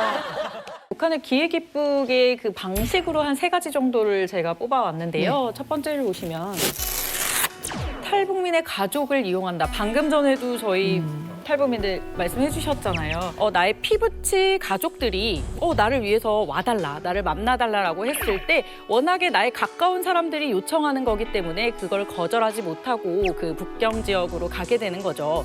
두 번째로 보면 탈북 브로커를 이중 스파이로 이용하는 케이스인데요. 이 처음부터 아예 그 보이부하고 연결을 해서 처음부터 브로커들이 이 탈북민들을 북한으로 데려가기 위해서 불러들이는 경우도 있고요. 처음엔 돈을 위해서 불러들이다가 나중에 이제 북한으로 넘기는 경우도 있다고 합니다. 마지막으로 보면 탈북민을 돈으로 유인하는 케이스입니다. 이 아무래도 한국에 정착하기가 힘들고 돈이 부족하다 보니까 이 탈북민들한테 돈이 되는 사업을 하자면서 유인을 해서 국경까지 오게 하는 그런 수법을 쓰는 겁니다. 특히나 가족을 특히 이용하면 그 누구도 돌려서 생각할 수 없을 것 같아요. 최근 며칠 전이에요. 이상 그 시집현인데 시누이하고 그 남편이 오다가 붙잡혔대요. 보이부에 붙잡혔는데 그 시누이가 그 자리에서 약을 먹고 자살했답니다. 내가 이렇게 사람 뭘 하겠냐고. 자살했는데 그 시집현에서 이상 전화가 왔는데 그 남편이 이상 보이보이 붙잡혔는데 돈을 1,000만 원을 요구한답니다. 그래 왜 1,000만 요구하는가? 죽었는데 이 남편을 구해야 되겠는데 돈 1,000만 원이 필요하다. 그러니까 붙잡힌 걸 가지고 보이부가 이상 또 다시 압을 가해서 돈을 빨아내는 겁니다. 그 사람이 사망한 그걸 가지고 얼마나 그 간악합니까, 글쎄. 그래 그걸 어떻게 하는가? 우린 전화를 1분 이상 안 합니다. 1분간 딱 하고 또 다시 끊었다 다시 하고 하는데 5분, 10분 하고 다시 전화를 키면은 우리는 깐지로 들어가요. 깐지는 중국말로 끊었다는 소리인데. 그런데 계속 통화가 들어가는 거는 보이브가 전화를 켜놓고 거기서 항시적으로 대기하며 기다린다는 거예요. 그 한 탈북민은 지금 북한에 가족이 다 계시는데 중앙에서 직접 평양에서 내려온 사람들이 카메라를 대고 이렇게 살아가는 모습, 그다음 그 유원지 공원 같은 데 가서 데려가서 또 노는 모습 찍고 이렇게 다 찍어 갔대요. 그러면서 그 이 가족들한테 그동안 당에서 무관심했는데 이제부터 잘 돌봐주겠다. 예, 잘 돌봐줄 테니까 절대 걱정하지 말고 안심하고 잘 있어라. 이렇게라고 했대요. 그래서 그 전화를 받은 탈북민이 무슨 생각 드냐면 우리 가족을 잘 돌봐준다는데 혹시 내가 가도 되지 않겠느냐라는. 그러니까 이게 뭐냐면 은근슬쩍 이런 그 메시지를 던져주는 것이 아닌가라는 이런 생각이 들더라고요. 정말 경험담을 들어보니까 철두철미하게 접근을 그런 식으로 하네요, 정말. 그러니까 사실 그러니까 브로커와 북한의 보위부는 협업을 해요. 예를 들어서 그 한국에 살고 있는 탈북민이 가족을 데려오기 위해서 브로커에게 연락을 하면은 브로커는 북한에 있는 또 연락처에 연락을 하거든요. 그럼 가장 안전한 선이 보위부를 통해서 두만강을 넘는 선이거든요. 근데 이게 어떻게 되냐면요. 보위부 사람들은 탈북하는 사람들을 막아야 되는 게 그 사람들의 임무거든요. 근데 또 동시에 탈북을 넘겨주면서 돈도 벌어야 되는 거예요. 왜냐하면 이 사람들에게 할당되는 충성 자금도 있어요. 그리고 또 자기 생계도 있으니까. 그러면은 보위지도원 같은 경우는 이 사람들은 자기들도 자기를 하는 걸 보여줘야 되니까 자기들의 방패막이로 10명에 2명 정도, 1명 정도 이런 사람들은 잡아버리는 거예요. 두만강을 넘은 다음에 자, 두만강을 넘었으니까 돈을 붙여라. 돈을 확인한 다음에 그 사람을 잡든지 아니면 중국 공안에 정보를 주는 거죠. 그러니까 지금 제가 얘기를 들으니까 아주 그 가족, 돈, 브로커 다양한 방법으로 탈북민들을 다시 그 납북을 시키잖아요. 그 납북돼서 북한에 가신 분들은 어떻게 살고 계시는 건가요? 근데 사실은 북한으로 다시 넘어가게 되면요. 선전선동에 동원되는 겁니다.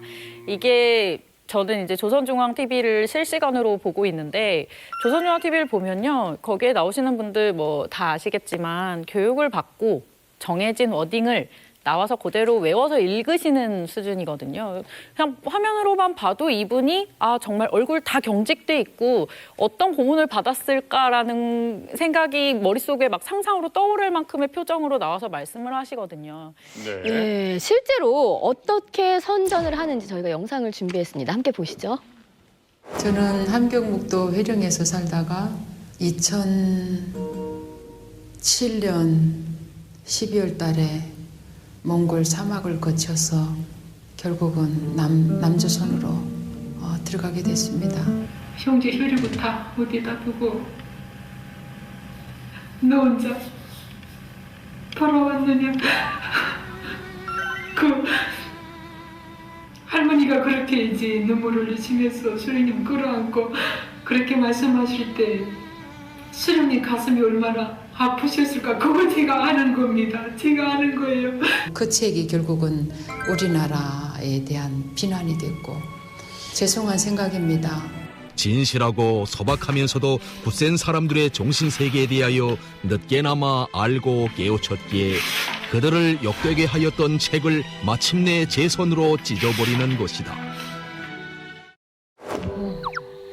자, 지금 벌써 말투는 벌써 서울 말투를 쓰고 있는데 거기다 대고 지금 장군님 찬양을 하려니 사실 저희가 봐도 좀 이건 좀 이상하다 했어요. 그러니까 여기 현주 씨가 그랬나요? 저한테 그런 게 오빠 이게 자유의 냄새에 맡다가 거기 가서 못 살아요 그러는. 자유의 맛을 본 사람들은 자유 없는 곳에서 절대로 저는 못 산다고 생각을 합니다. 그 사실 저희가 좀 짚고 넘어갈 부분이 있는데 그 김일성, 김정일 때도 이제 유인 납치를 했거든요. 근데 김정은에 들어서서 어떤 현상이 일어나냐면은 다시 유인 납치 당한 사람들을 TV에 내오게 하거든요. 그건 뭐냐면은 북한 입장에서는 이런 사람들이 훨씬 좋아요. 한국 사회에 잘 정착을 했고 그리고 이 사람의 입으로 남한 사회는 허위 날조의 사회이고 자기가 방송에서 이야기하고 책으로 쓴 이 모든 글들이 남한의 안기부가 자기를 하게끔 압박을 해서 허위 거짓 증언을 했다. 그렇게 하면서 북한 같은 경우는 남한을 비판하기 위한 하나의 선전 도구로 이제 사용을 하는 거죠. 저기 분단 저널리즘 뛰어넘기를 쓰신 우리 신석구 기자님. 그러니까 저 영상 속에는 모두가 다 이렇게 그 의미가 있잖아요. 그렇습니다. 지금 뭐 어떻게 보셨어요? 가장 중요한 건 저 영상이 나온 매체입니다. 매체. 저 영상이 나온 매체는 보니까 우리민족길이라고 하는데 그거는 대외용입니다. 대외용이라서 남한에 오신 탈북민들을 유혹하고 설득해서 재입국시키려는 그런 의도를 가진 영상이고요. 지금 이제 말씀하신 그 TV는 북한 내에서 방송이 되잖아요. 이거는 체제 이제 선전용이죠. 그런데 탈북했다가 다시 돌아왔다는 내용이 북한 내부 사람들한테 퍼지는 게 과연 체제 유지에 도움이 될까 이런 고민을 할 겁니다. 네, 그렇죠. 거기에 그래서, 목적이 정확히 있어야 되는데. 그래서 아마 이게 저 사람이 탈북했었다라는 것이 알려지면 괜히 체제 유지에 안 좋다. 김정은의 독재 체제를 약화시킨다라고 판단되면 방송하지 않겠죠. 이게 정말 장마당에서 공수해 오신 물건이라고 그렇죠. 들었습니다. 설명 좀 해주세요. 현재 북한 시장에서 팔리고 있는 걸 제가 다 입수한 건데요. 네, 담배 종류들 한 36가지 정도. 네, 북한 화폐. 또 그리고 USB, 북한 핸드폰, 사탕, 생리대도 나와 있고요. 그리고 이게 이게 화장품입니다. 화장품. 또 그리고 최근 북한 학생들이 공부하고 있는 교과서. 얘다 북한 장마당에서 가지고 온 겁니다. 근데 담배 종류가 굉장히 많네요. 네. 36가지요. 36가지의 담배 네. 종류가 있다는 게 제가 알기로는 이 건설이라는 담배가 김정은이 굉장히 좋아하는 담배라고 들었어요. 이 건설 담배는 1960년대 북한에서 유행이 됐었던 담배인데 일단 중단됐다가 김정은 등장하면서 새로 나온 담배이고요. 질이 좋구나. 그러니까 제일 네. 비싼 거 아닙니까? 비싸지는 않습니다. 비싼 담배는 여기서 담배 비싼 것은 쌀 1kg를 넘어 살 수 있는 가격도 있습니다. 어떤 거예요? 어떤 거? 어떤 담배? 대동강. 대동강. 네, 이 담배 가지고 이제 길거리 나가서 서비스차를 하나 붙들 때 담배 한 각 쥐고 흔들면 차를 세워주죠. 자, 제가 하나 보여드릴게요. 네, 생리대인데요. 이게 옛날에 제가 2009년 북한을 이제 떠날 때는 중국산 생리대가 좀 있었습니다. 한국 거랑 거의 비슷합니다. 와. 네. 완전. 자, 모양은 비슷한데 좀 검실검실하네요. 2012년 북한 시장 경제가 좀 활성화되면서 주민들 일반적인 생활이 한 단계 좀 높아진 것만은 사실이에요. 예전엔 이제 그러면 생리대 구입이 쉽지 않았었고요. 그렇죠. 예. 근데 저는 이게 화장품도 되게 좋아 보여서 이게 아마 그 한 세트인 것 같은데. 네. 야, 흔히 볼 수 있는 세트예요, 우리도. 그죠? 아니 무슨 8개가 들어있어. 뭐 어디에 바르라는 거야? 살결물, 살결물이죠. 보습성. 뭐 에센스, 스킨, 로션, 뭐 영양 전반적으로 크림부터 다 해서 있는 뭐 거죠. 다 있다는 거. 아이크림까지. 뭐. 크림, 그다음에 분크림, 밤크림. 이건 밤에 바르는 건가요? 밤크림, 살결물, 물크림, 미백 영양물, 살결물 또 있네요. 살결물이 스킨. 스킨인 것 같네요. 예. 살결물. 어면. 이거 펌프가 세네. 펌프가 세네요. 향이 어때요? 그럼 우리나라 화장품이랑 똑같아요. 거의 비슷해요. 네. 냄새 네. 좋네요. 그래서 뭐가 있나요? 그리고 이게 교과서인가요? 네, 교과서예요. 책은 학교에서 그냥 주는 거 아니에요? 뭐 책을 따로 사요, 왜 장마당에 사야 나와 있어요? 되죠. 네. 교과서를 사야 되는데. 왜? 나라가 정의 사정이 어려우니까 뭐 찍어내니까. 참 놀라운 건 네. 컬러 같은 게 이제 되게 좋아졌네요. 네, 많이 좋아졌어요. 보니까 이게 보면 전달말에 대한 것도 나오고요. 색깔은 아무튼 굉장히 이뻐졌네요. 예.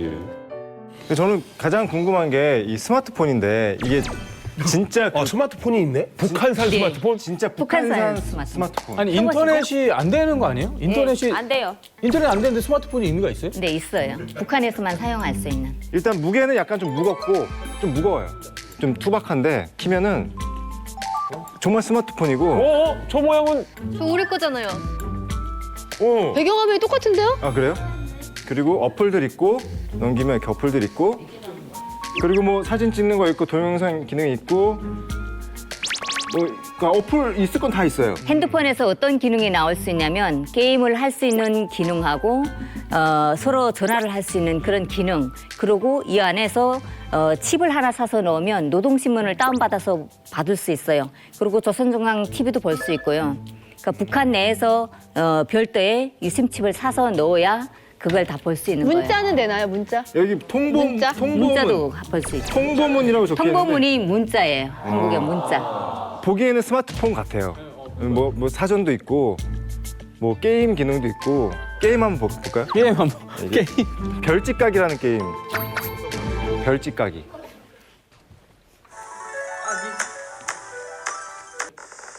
우리가 흔히 보는 보석가기.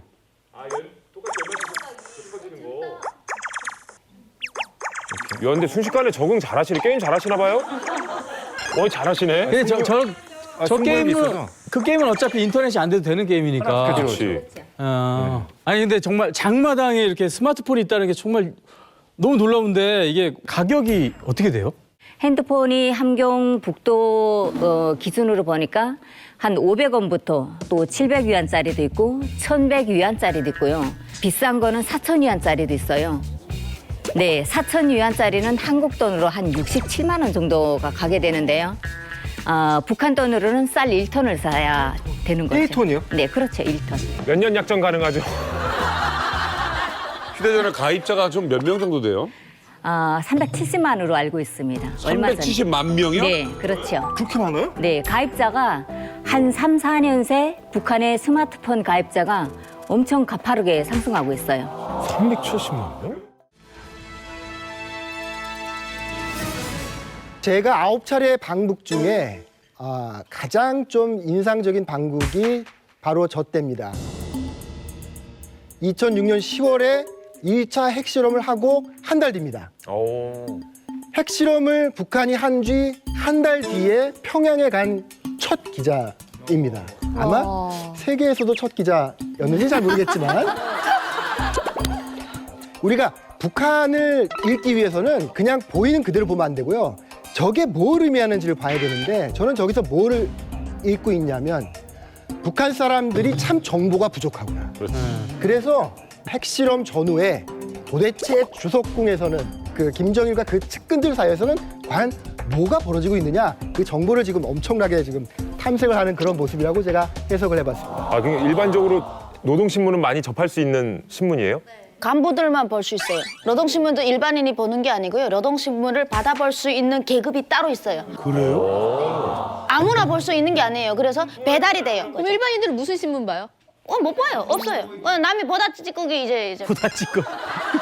근데 노동신문은 당 기간 그 세포 비서들이 기본을 봅니다. 근데 왜 세포나 당 일꾼들이 보는가? 아침마다 나가서 조회 시간에 읽어줘야 됩니다. 그 기본이 오늘의 그 기본 팩트를 읽어줘야 되니까 그 당 일꾼들이 기본 타는 겁니다. 그런데 이제 일반 사람들은 못하니까 담배를 피워야 되니까 속지는 장마당에서 구매하고 그것도 돈을 줘서리 내가 또 아무리 볼 수가 있어요. 신문을 사? 네, 사서 담배종이 만들어요. 그건 장마당에서 사는 거예요. 썩 진한 거.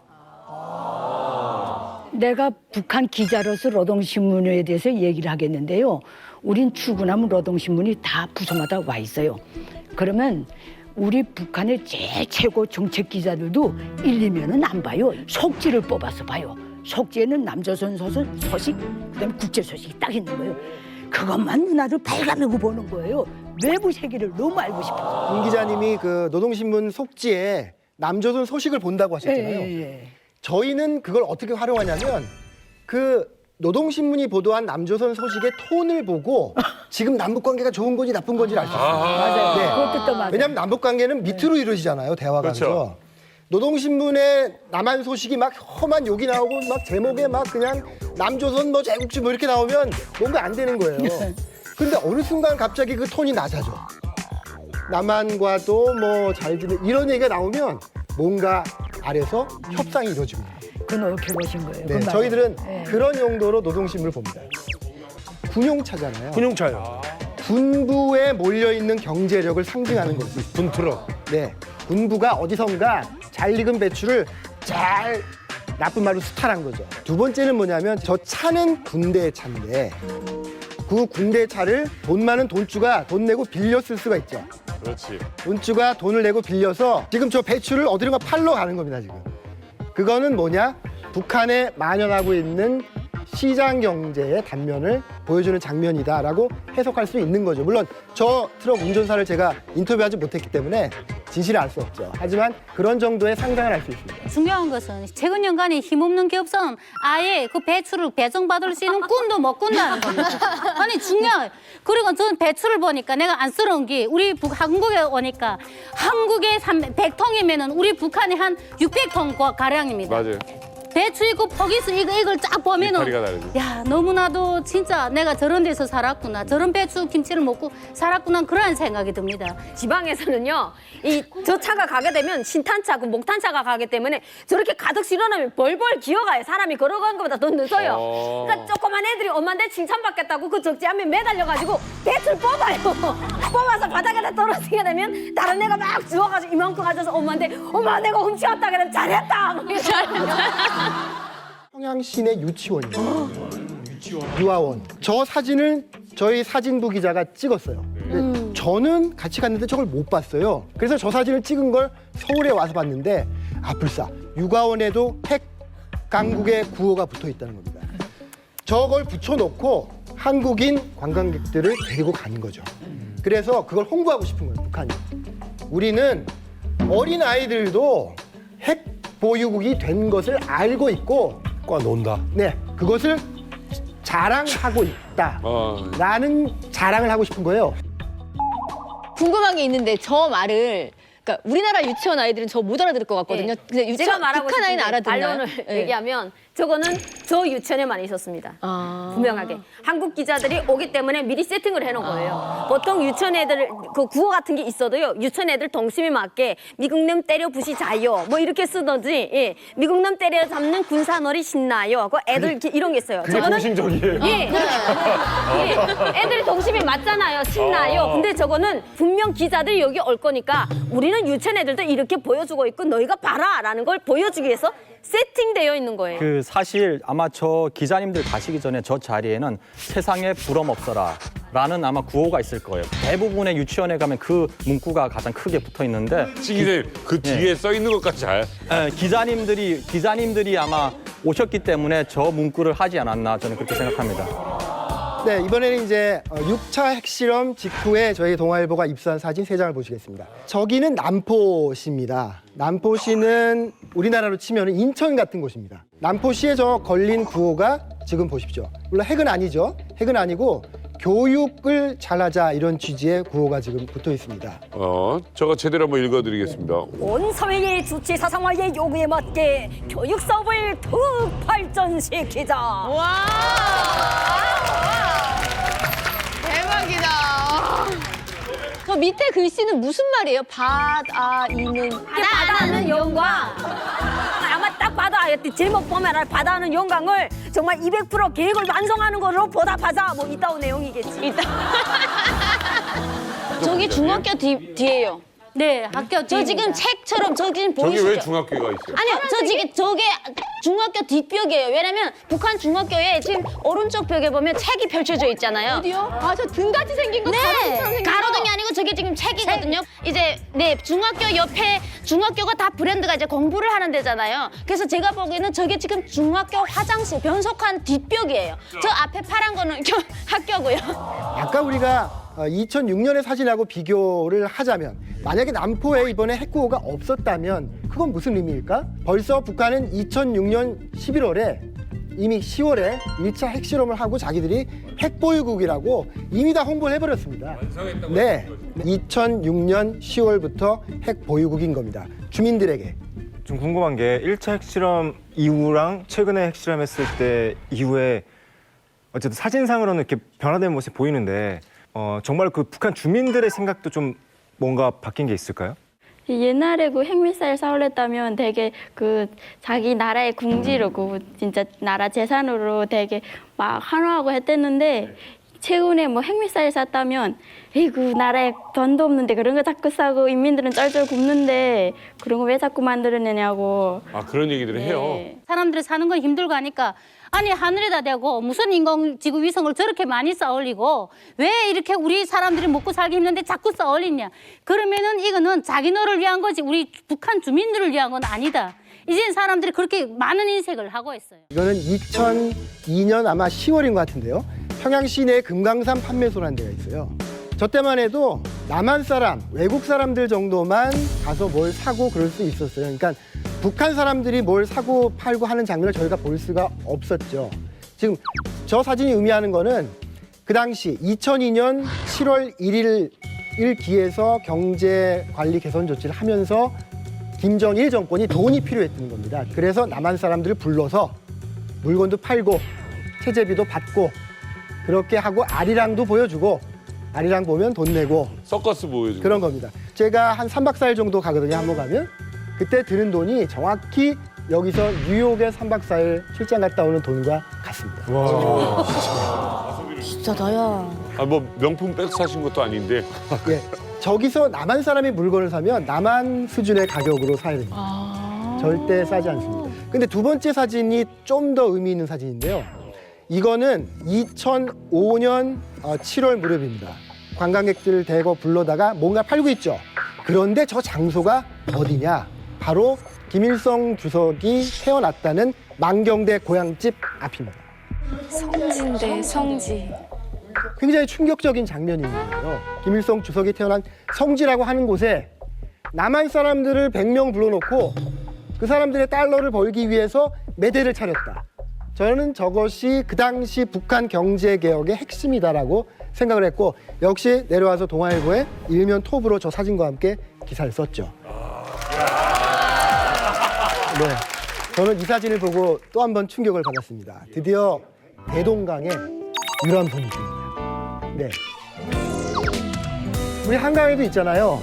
한강 유람선 타고 저녁을 먹으면서 요즘 프로포즈를 거기서 하죠.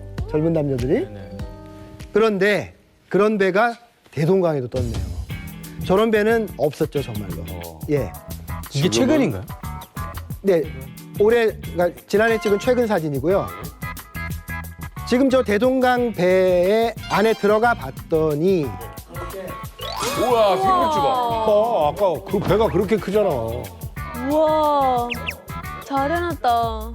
부유층, 평양의 부유층을 상대로 위스키도 팔고 중국 백주도 팔고 대박. 그리고 유람하고 요즘에 평양의 갑부들 자녀들은 저 배에 올라서 서로 프로포즈를 할지도 모르겠네요. 북한 주민들이 먹고 살기도 힘들다 그러는데 그렇게 상류층은 그래도 이렇게 뭐 먹고 이럴 것들이 많은가 봐요. 첫 번째는 이제 의미하는 것이 불평등이 그만큼 크다는 겁니다. 북한이. 우리 남한 사회가 불평등이 크다고 지금 고민이 많잖아요. 그런데 북한이 우리보다 훨씬 못 살지만 그 안에서 잘 사는 사람과 못 사는 사람의 차이는 하늘 같은 거예요. 하늘과 땅 같은. 과거에는 돈이 있다는 얘기를 못했죠. 왜? 돈이 있다는 걸 밝히는 순간 내가 죄인이라는 걸 하는 건데 지금은 근데 북한은 그걸 따지지 않는 겁니다. 그걸 따질 상황이 아니고 코 묻은 돈이든 뇌물로 받은 돈이든 돈 있으면 나 쓰라는 겁니다. 그게 1990년대 초반에 쿠바하고 굉장히 비슷합니다. 쿠바하고 북한이 서로 소련의 지원을 받고 살았잖아요. 그러다가 소련이 체제 전환을 하면서 지원을 못 받으니까 경제 위기가 옵니다.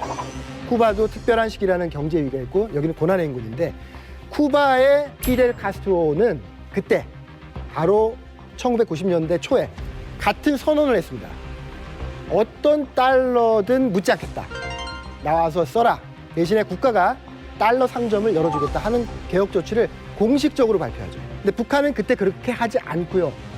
뭐 암암리에 조금씩 있었던 것 같은데 최근에 북한이 쿠바처럼 완전히 지금 달러 상점과 달러 사용권을 열어준 겁니다. 근데 단 다른 것은 북한은 아직도 그것을 공식적으로 하질 않는다. 15년도에 그 남북 이산가족 상봉 취재차 금강산을 갔을 때 남한 기자, 북한 기자들이 같이 밥도 먹고 뭐 술도 마시는 그런 만찬, 오찬 같은 자리들이 막 있는데 거기에서 2명, 3명씩 조를 짜서 각 기자들한테 붙어요. 상봉이 막 이뤄지고 있을 때 저한테 갑자기 막 우리 민족끼리 기자 하나가 저한테 오더니 아니 너는 왜 남한에서 우리 수령님을 욕하냐고 저한테 대놓고 막 욕을 하는 거예요. 이거 뭔데 우리 수령을 욕하냐? 네 그런 식으로 해가지고 네 목숨 부지할 수 있을 것 같냐? 어이구야. 통일되자마자 우리 북한 주민들이 네 어떻게 할 것 같으냐? 이 얘기를 저한테 막 하더라고요. 정신을 번쩍 차려보니까 이 사람 갑자기 화가 나는 거예요.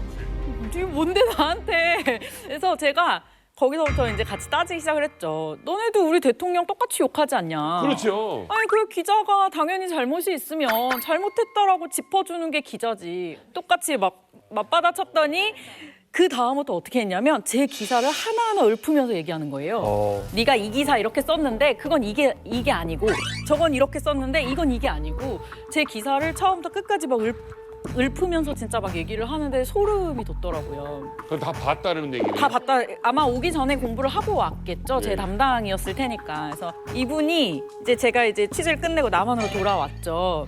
그러고 나서 한 달인가 있다가 우리 민족끼리의 제 실명이 담긴 기사가 떴어요.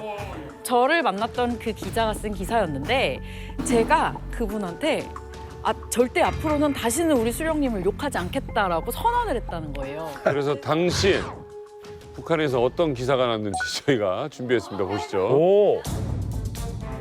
지난 20일 채널A는 강은하라는 방송원년을 내세워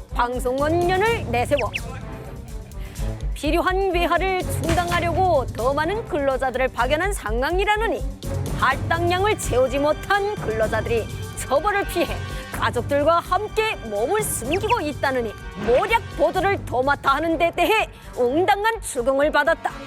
처음에는 자기는 절대로 그런 일을 하지 않았다고 부인하면서 교활하게 발뺌하려다가 종당에는 잘못했다. 다시는 거짓 보도를 하지 않겠다고 다짐까지 하고 돌아갔다. 사실 지금 보여주신 이 내용은 굉장히 순화된 내용이고요. 여기에 뭐 입에 차마 담지 못할 내용도 굉장히 많았고. 실제로 들은 내용이 더 심했다는 거죠? 기사상의 내용은 저렇게 똑같은 거고. 아니 기사가. 저게 중략이니까. 기사가. 중간에. 네, 순화시켜 주신 거고. 그리고 그때 당시에 저한테 뭘 시켰냐면 종이에다 사인을 하라는 거예요. 각서를 쓰라는 거죠. 다시는 우리 수령 욕하지 않겠다는 각서를 써라. 그래서 제가 미쳤냐 내가 거기에 사인을 왜 하냐. 사인을 했으면 이제 기사 밑에 이렇게 딱 스캔해서 붙였겠죠. 반성합니다. 저게 저 보도가 회사 이름을 얘기하고 기자 이름을 밝히잖아요, 실명으로. 저게 김정일 시대와 김정은 시대가 다릅니다. 김정일 시대에는 회사를 협박한 적은 있어요, 많아요. 하지만 기자 이름을 특정하지는 않았거든요. 지금 강은하 기자가 웃으면서 지금 얘기하지만 실질적으로 두려움을 느낍니다. 기자를 위축시켜서 자기들 체제를 비판하지 못하게 하는 겁니다. 엄밀히 말하면 언론의 자유를 탄압하는 거죠. 그렇죠. 그 기자의 심리는 뭐였을까요? 모든 기자들은 당과 수령이 정치적 권위와 위신을 최전선에서 경결히 옹호하는 사상전선의 천명이라고 그랬어요. 그래서 그 사람들이 그렇게 한 거예요? 그 얘들은 그걸 방지하거나 한마디라도 골탕을 먹이지 않으면 가서 생활총알을 해야 돼요. 그럼 안 하면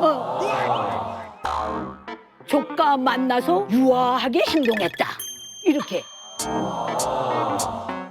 혹시 북한 기자 만났을 때 또 다른 일은 없으셨어요? 밥을 먹을 때 항상 같은 사람들이 제 주변에 앉습니다. 그리고 이 사람들이 계속 물어봐요. 전화번호가 뭐냐? 이름 말고 그 가족은 있냐? 결혼은 했냐? 그리고 제일 중요한 게 이제 명함이에요. 저희 명함을 달라고 자꾸 요구합니다. 왜냐면 그들 입장에서는 저희가 말해주는 그 한마디 한마디가 다 정보고 위로 올렸을 때 이제 잘했다라고 칭찬받을 수 있는 하나의 요소라고 하더라고요. 환영 만찬이라는 걸 해줘요. 나오기 전날 밤에는 남한 사람들이 내는 환송 만찬을 합니다.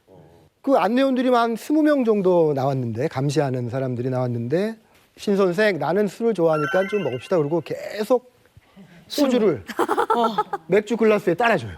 그리고는 자기가 원샷을 해요. 그리고는 너 먹어. 저도 또 질 수 없잖아요. 그래서 먹었는데, 그리고 나서 기억이 나는 거는 신발 신고 옷 그대로 입고 그대로 침대와 침대 사이에 쫙 뻗어서 이렇게 깨보니까 고려호텔이에요. 1차에서 그렇게 소주를 받아 드시고 이제 기억이 안 나는 거죠. 2차는 그 창광거리라고 있습니다. 고려호텔 앞에. 창광거리에 그때 막 대단했습니다. 남한 사람들 왔다고 청사초롱 걸어놓고 맥주집을 막 그냥 길거리에서 그냥 맥주를 막 주는 걸 제가 벌컥벌컥 또 마셨대요. 또 눈을 떠보니까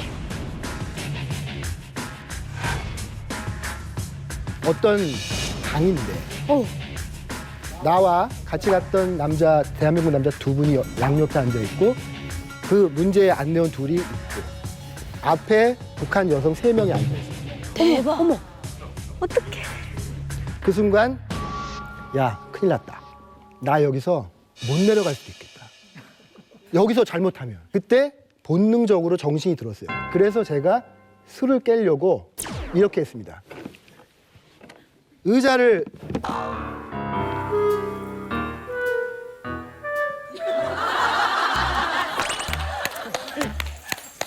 정신 1도, 정신 1도, 정신 1도. 거기서 내가 말을 잘못하거나 여성들을 희롱하거나 그러면 그때 못 내려올 수 있어요. 그죠? 만약에 그때 그 술을 안 깨셨으면요 여자 선의를 하나 잡았잖아요. 그러면 북한에 그냥 올가면 딱 들어온 거죠. 그래가지고 남한으로 돌아가서 북한에 유리한 기사만 쓰는 거예요. 올라갈 때 교육을 받았어요. 당신이 접촉하는 여성들은, 남자는 물론이고 여성들은 다 충분히 훈련받은, 고도로 훈련받은 요원들이다. 첫 번째 이야기는 그럼 세 번 죽을 뻔했다 그랬잖아요. 첫 번째 이야기는 술 먹다 죽을 뻔하신 거네요. 술 먹고 체조하다 네, 진짜. 다른 또 다음 얘기는 어떤 게 있어요? 예상하실 수 있는 것들인데 늘 이제 중국을 통해서 들어가니까 고려항공을 타잖아요. 60년대, 70년대 러시아 비행기입니다. 뚜백맷 이런 비행기인데 너무 낡았어요. 그걸 그냥 계속 닦고 조이고 기름쳐 갖고 지금도 쓰는 거예요. 처음에 몇 번 왔다 갈 때는 그냥 뭐 큰 문제 없이 뜨고 앉고 하더라고요. 그러다가 몇 번쯤인가 평양에서 베이징으로 나오는데 평양 상공위에서 비행기가 자유낙하. 자유낙하. 요즘 놀이동산에 가면 타는 거 있잖아요. 그냥 떨어지는 거. 그래서 야, 이게 참 북한을 오가는 게 참 위험하구나 하는 생각을 했었고, 그 중에 한 번은 제가 당한 건 아니고 저와 같이 간 일행들이 평양에 인민대학습당이 있잖아요. 예. 1층에서 엘리베이터를 이제 타는데 사람들이 100명이나 가니까 많이 탄 거예요. 그래서 그 엘리베이터 1층에서 올라간 엘리베이터가 3층까지 갔다가 떨어져. 또 어머. 왜 이렇게 떨어져요? 저는 다행히 그 엘리베이터는 안 타고 다행이네. 그래서 양측에 있던 사람들은 충격이 흡수돼서 괜찮고 그 가운데 봉이 땅에 꽂히면서 오는 충격을 몸으로 받은 남한 쪽 사람들이 다쳤어요. 취재하시다가 가장 기억에 남는 일이라면 어떤 거가 있어요? 이거는 참 아직도 생각하면 이렇게 울컥하는 그런 내용인데요.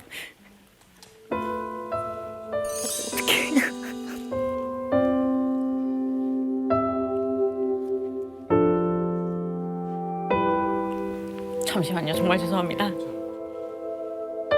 좀 해주실래요? 이럴 것 같아가지고.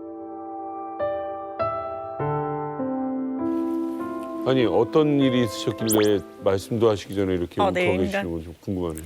취재를 가서 사실은 이산가족 상봉 같은 경우에는 참 많이 울었어요. 근데 어떡하지? 아니 그냥 편하게 천천히 얘기해 보세요. 그 상봉장에 나오시는 분들을 보면 북한 분들이 두 종류로 나뉩니다. 한 종류는 이제 남한에서 요구를 해서 저희가 이제 찾아가지고 북한에서 데리고 온 주민들이 있고요. 북한에서 남한 주민들을 찾은 분들이 있어요. 이제 상봉 장소에 이제 그런 두 종류의 북한 분들이 계신데, 남한에서 찾은 분들 같은 경우에는 정말 각지에서 오세요. 근데 그분들 중에 한 분이 한 테이블에 앉아 계신 한 할아버지셨거든요. 90이 넘으신 그 할아버지가 진짜 몇십 년 만에 만난 가족이 앞에 있는데 이 가족한테 눈이 전혀 안 가시고 테이블에 있는 과자만 계속 드시는 거예요. 진짜 까서 계속. 가족분들이 그걸 보면서 계속 우시더라고요. 그 장면은 진짜 제가 평생 못 잊을 그런, 가족을 만난 기쁨보다도 거기에 놓여있는 과자만을 보게 되는 그분들의 그 상황이 정말 그 한 장면으로 다 설명이 되더라고요. 그래서 그건 정말 가슴이 너무 아팠고,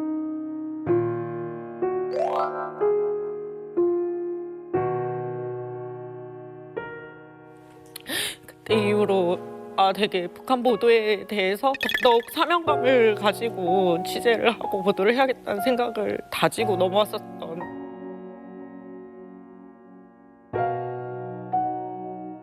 현미 씨 어때요? 지금 말씀드리니까. 그 90살이 되신 할아버지가 가족이 참 그리웠을 텐데, 그러니까 배고픔이라는 거는 한국 분들이 저희가 아무리 이만갑에서 어떤 배고픔으로 우리는 모두 먹고 모두 먹었다 해도 이해를 못 하시는 게, 그 배고픔은 말할 수가 없어요. 정말 제일 세상에서 제일 힘든 게 아사거든요. 굶어 죽는 사람 제일 서러운데 90살 나신 할아버님이 언제 돌아가실지 모르잖아요. 내 친척들 한 얼굴이라도 한 번 더 봐야 되는데 그 가자만 드셨다는 게, 그러시면서도 북한 체제에 대해서 잘 산다고 얘기를 해야 되는. 진짜 더 슬펐던 거는 너무 마르셨어요. 진짜 뼈밖에 안 남아 계셨던 할아버님이셨거든요. 그래서 더 슬펐던 것 같아요.